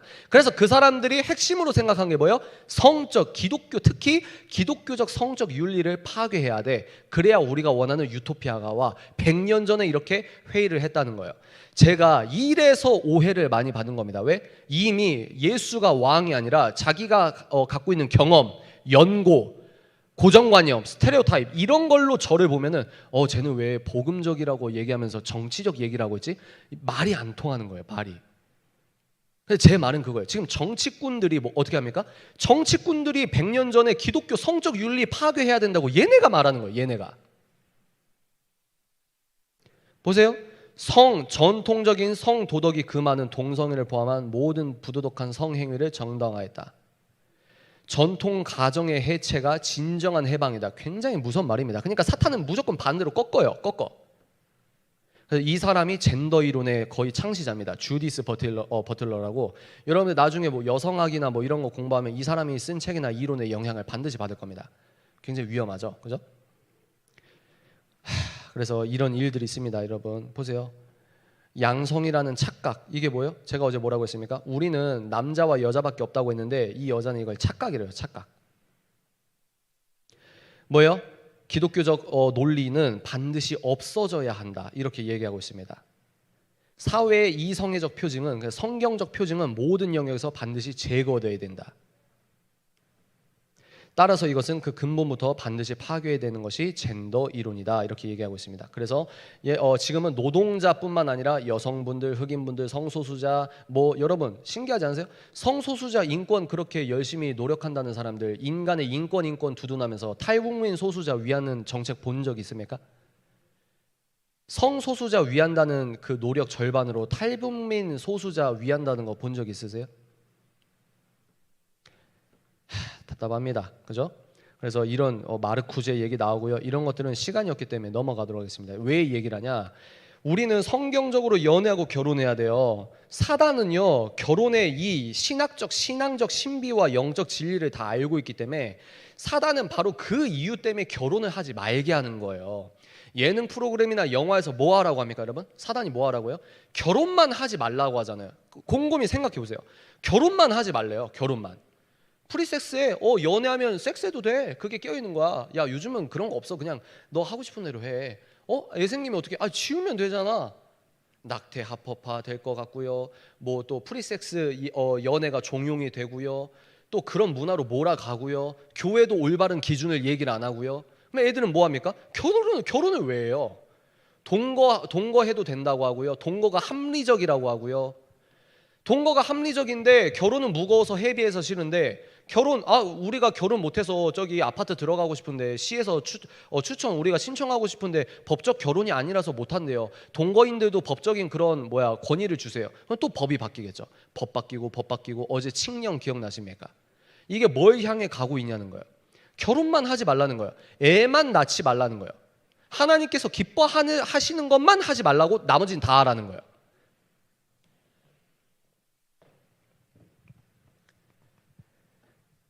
그래서 가정해체, 인간해체, 도덕성 해체, 유대 기독교 서구 문명의 해체이며 반미, 반기독교 이런 것들은 여러분들이 더 공부하시면 이제 알 수 있는 겁니다. 그래서 여기 보시죠.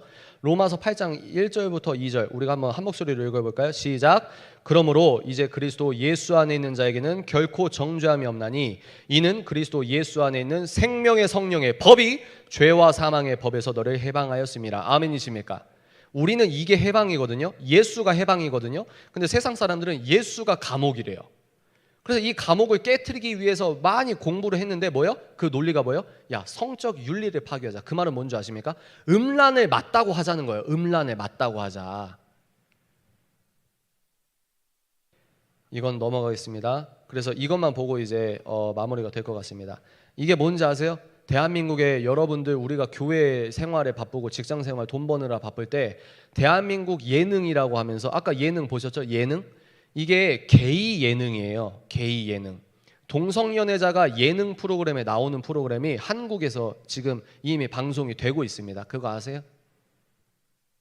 여러분들 이거 아시죠? 메리큐언 뭐냐면 레즈비언 커플 있고요. 게이 커플 있고요. 트랜스젠더 커플 있고요. 이거를 예능이라고 보여주는 겁니다. 여러분들이 바쁘다고 직장 가고 교회 생활할 때요. 애들은 유튜브 클립으로 이거 보는 거예요. 법만 통과 안 됐지 내면에서부터 성경적 성 가치관이 와해되고 있는 겁니다.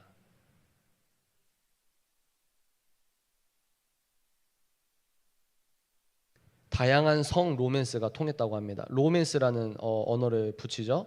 메리큐어, 남의 연애, 신규 유입, 가입, 견인한다. 그러니까 야 이런 거 해보니까 사람들이 넷플릭스 안 오고 웨이브로 신청 많이 하는데 그러면 이 사람들은 앞으로 어떻게 되냐? 더 자극적이고 성경에서 아니라고 하는 거. 동성연애에 대해서 기독교인은 동성애자 혐오해. 그거 여러분 프레이밍입니다. 프레이밍. 그걸 표면 삼아서 뒤에 넘어가는 법적 논리와 사회적 문화가 얼마나 무서운지 몰라요. 또 뭡니까? 성경적 성 가치관이 예능계에서 어떻게 파괴되고 있는지 볼까요? 에덴, 여러분 에덴 아세요? 에덴? 이름도 에덴이에요. 창세기 그 에덴 맞습니다. 그 에덴이라는 이 캐치프라이즈 걸고 제목을 걸고 이거 보세요. 에덴 1화에서 남자와 여자가 수영복 차림으로 첫 만남을 수영복으로 만납니다. 그리고 처음 만나서 인사하고 피구라는 게임을 해서 스킨십이 있을 수 있겠죠. 피구에서 우승하면 침대 우선권 비슷한 걸 줘요. 그래서 6명인데 침대는 일부러 3개 만들어 놓고 혼숙하게 합니다. 처음 만났는데 이게 예능이에요. 이게 15세일 겁니다 아마.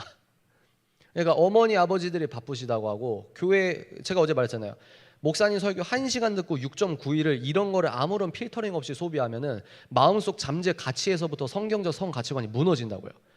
근데 이게 굉장히 무서운 게 뭐예요? 10대, 20대, 30대 지금 대한민국 청소년, 청년들이 탈종교화가 엄청나게 급속도로 빠르다니까요. 이게 다 유기적으로 연결되는데 이걸 못 보는 거예요. 뭐예요? 저는 에덴만 있는 줄 알았는데 며칠 사이에 또 초자극, 썸핑이라고 해서요. 수위만 높은 에덴길 건너. 이것도 이제 사람들이 너랑 나랑 썸. 그래서 이 자극적인 예고편이 또 유튜브에 또 공개가 됐더라고요. 이런 걸 계속 보는 거예요. 계속.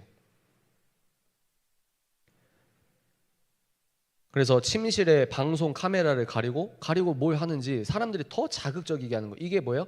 결혼하고 배우자와만 성관계를 하는 거다. 이런 얘기가 이런 사람들한테 얼마나 고리타분하고 정신적 감옥처럼 여기겠습니까? 근데 꼭 희한한 게 100년 전에 이런 것들을 작전을 짰다는 거예요. 이런 사람들이 뭡니까? 진지전이라는 용어가 있는데요. 이런 사람들이 PD가 되고 이런 사람들이 대학교 전공 교수가 되고요. 학장이 되고요. 그러면 이런 사람들이 옳다고 하는 그 주창하는 이론이 교과서에 실리고 생활과 신앙이 뜯어진 사람들은 뭡니까? 그런 거 밑줄 긋고 아멘 하는 거예요. 교회는 1시간만 왔다 갔다 하면 되니까. 내가 많이 양보해서 수련회 때 그래 은혜 받는 느낌 한 며칠 캠프 한 이틀 있다가 손 들고 끝나고 또 세상대로 살면 되니까. 이게 웨이브에서 2주 전인가요? 제 아이패드에서 웨이브 들어가서 캡처한 거거든요.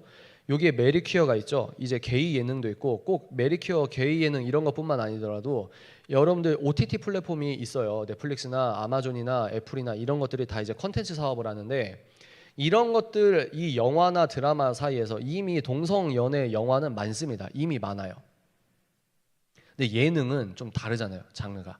영화관에서 영화 보고 이게 아니라 예능은 너무 좀 친숙하게 다가오잖아요. 그러니까 예능이란 이름으로 성경적 성 가치관과 결혼의 의미가 파괴되고 있는 것도 모르는 거예요. 그러면 생각을 해보세요. 이런 강연 1시간 듣고 6.9일 동안 이런 것들을 아무런 어떤 필터링 없이 계속 듣고 있어요. 근데 뭐요? 연애할 때는 거룩하게 할 수 있을까요? 그게 거짓말이라는 거예요. 제 얘기는. 그래서 아까 말 기억나십니까? 이들은 세계 프롤레타리아 계급이 기독교적인 성적 가치관 등 기독교 문화에 젖어 있는 한 결코 사회주의 혁명이 일어나지 않을 것이라며 뭐요? 기독교 문화, 특히 성적 윤리를 파괴하고 전복하는 걸 목표로 삼아야 한다고 보았고 미국이나 한국이나 지금 많이 넘어왔습니다. 그래서 꼭 어떤 법을 막아야 된다, 어떤 법 통과되면 안 된다 이것도 중요한데요. 문화적으로 이미 다 넘어왔어요. 펭수 여러분 펭수 신드롬 기억나세요? 펭수가 누가 보더라도 남자 목소리인데 왜 시상식 때 꼭 드레스를 입을까요? 너 남자야 여자야 물어보면 왜 나를 있는 그대로 봐줘 왜 그럴까요? 펭수를 기획했던 EBS PD가 인터뷰할 때 왜 젠더 얘기를 꺼낼까요? 제가 모든 걸 정치적으로 보는 겁니까? 이런 성을 정치적으로 이용하는 세력이 있는 겁니까? 그래서 여러분 이런 것들을 아주 맛배기만 봤어요. 맛배기만 봤는데 이제 여러분 제가 왜 이렇게 썼는지 이해가 되시죠? 왜 이 시대의 거룩한 연애 결혼 그 자체가 선교라는 게 이제 이해가 약간 좀 되십니까? 이거 하고 끝이거든요. 한번 이거 하고 마치겠습니다. 이 시대의 성경적 토대를 지키느냐 성경적 토대가 본질부터 무너지냐의 핵심 즉 영적 전쟁의 핵심 양상은 뭐로 이루어지고 있다고요? 성을 지키냐 성이 변질되냐 이겁니다. 이게 영적 싸움의 최전선이에요. 이 말인즉 나 자신의 믿음을 지키느냐 못 지키느냐의 바로미터 역시 성이라고 생각합니다. 그러면 넌 마이크 잡고 있는 너 자체는 얼마나 잘났다고? 저 잘난 거 없어요. 제가 어제 말씀드렸나요?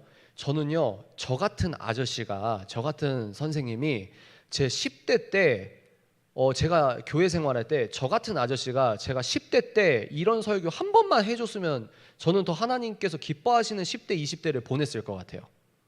이해가 되세요? 다시 제가 아주 어릴 때부터 이런 강연을 한 번이라도 들어서 아 이렇게 하면 안 되는구나 그리고 왜 안 되는구나 이걸 한 번이라도 누가 알려줬으면 10대 20대 때 더 하나님 기뻐하시게 살았을 것 같아요. 그래서 제가 피를 토하는 마음으로 이걸 하는 겁니다. 두 번째, 쾌락주의 방임주의적 사랑이 아닌 성경적 절제주의적 사랑을 하자. 그래서 하버드에서도 논문이 있어요. 복음주의적으로 성관념을 아주 보수적으로 갖고 있고 복음주의적이고 이런 사람들은 이혼을 할 확률도 떨어진다고 합니다.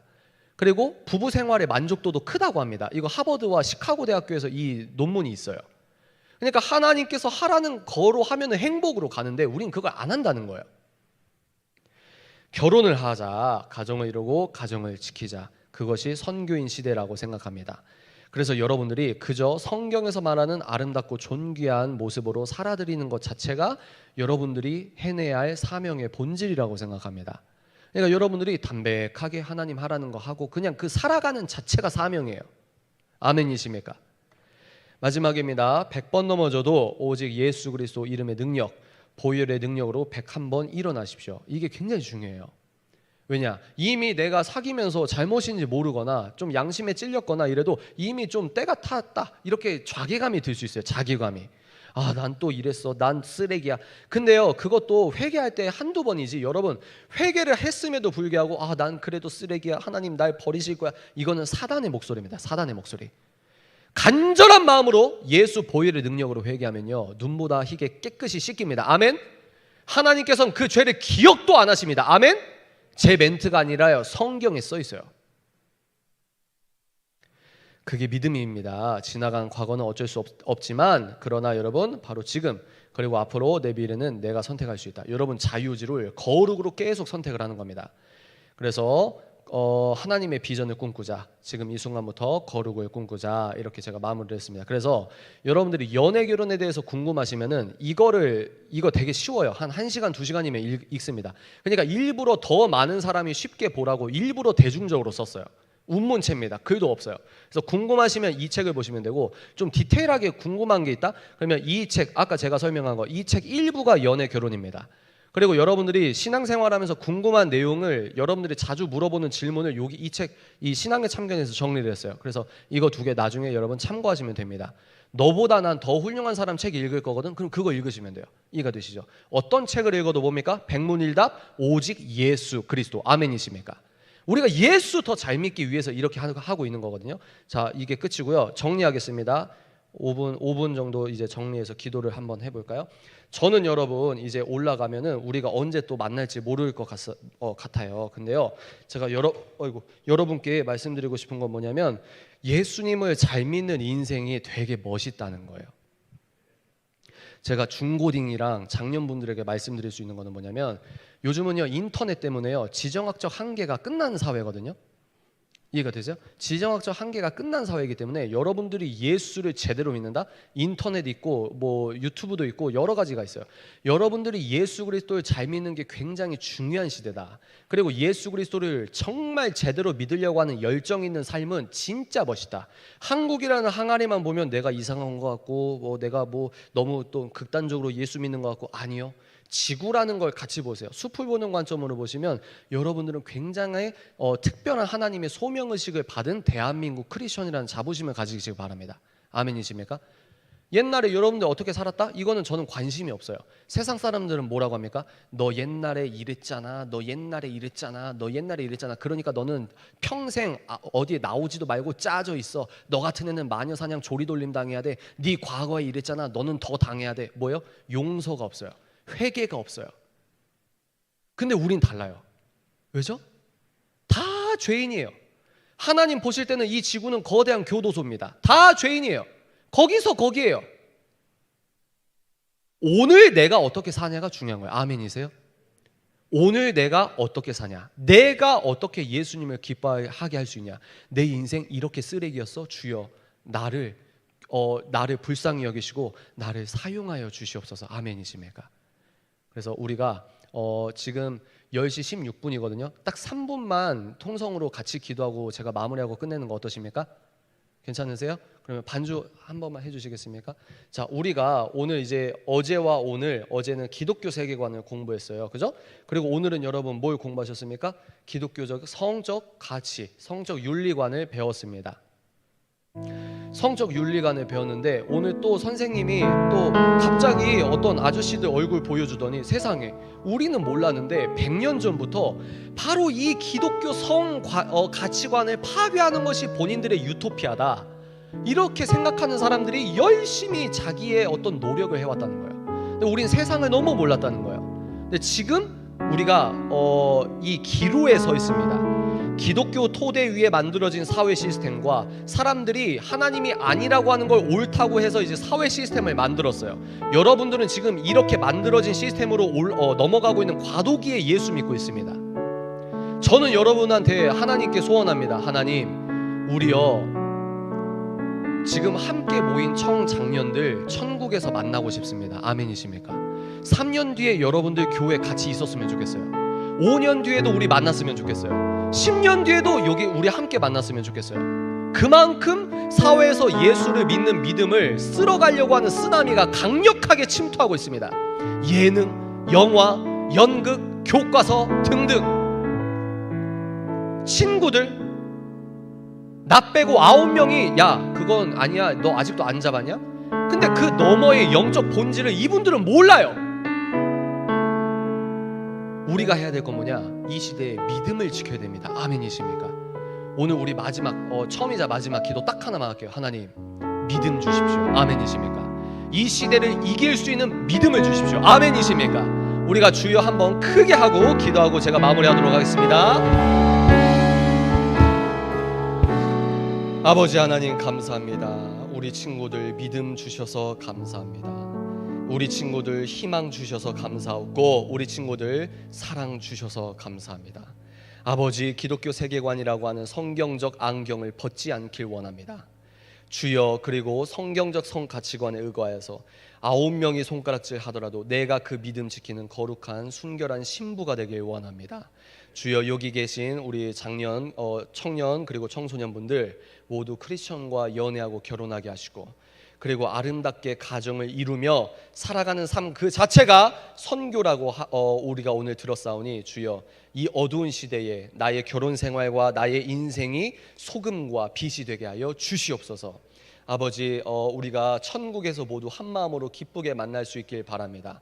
현대성이라는 쓰나미가 우리의 믿음을 갉아먹기 위해서, 모든 걸 휩쓸어버리기 위해서 전방위적으로 넘치고 있습니다. 쓰나미가 오는 것이 보입니다. 이미 덮쳐왔습니다. 주여, 우리가 어떻게 저항할 수 있겠나이까? 주여, 우리가 세상을 거슬러 올라가는 힘도 주시고 능력도 허락하여 주시옵소서. 하루 이틀 동안 하나님, 오직 예수님께서만 할 수 있는 일을 이 친구들이 했습니다. 1시간, 2시간이 넘는 귀한 시간, 긴 시간 동안 앉아서 예수 사랑하는 열정으로 앉아서 들었습니다. 이 들음이 씨앗이 되어서 60배, 100배, 1000배의 축복과 믿음의 성장을 할 수 있도록 도와주십시오. 이 친구들 다 영적 리더로서 대전뿐만 아니라 대한민국뿐만 아니라 전 세계를 뒤바꾸는 제2의 바울이, 제2의 사도 요한과 베드로 같은 훌륭한 예수님의 참된 제자의 삶을 따라갈 수 있도록 도와주십시오. 그리고 이 교회를 위하여 기도합니다. 주여, 이 교회의 기도 제목과 이 교회를 사랑하시는 주님, 부흥케 하시고 힘 주시고, 주님, 사탄 틈타는 이 악한 세대에 거룩한 산빛과 산소망이 될 수 있도록 도와주십시오. 감사합니다. 주님, 모든 영광 홀로 받으시옵고 이 모든 말씀 나사렛 예수 그리스도 이름으로 기도합니다. 아멘.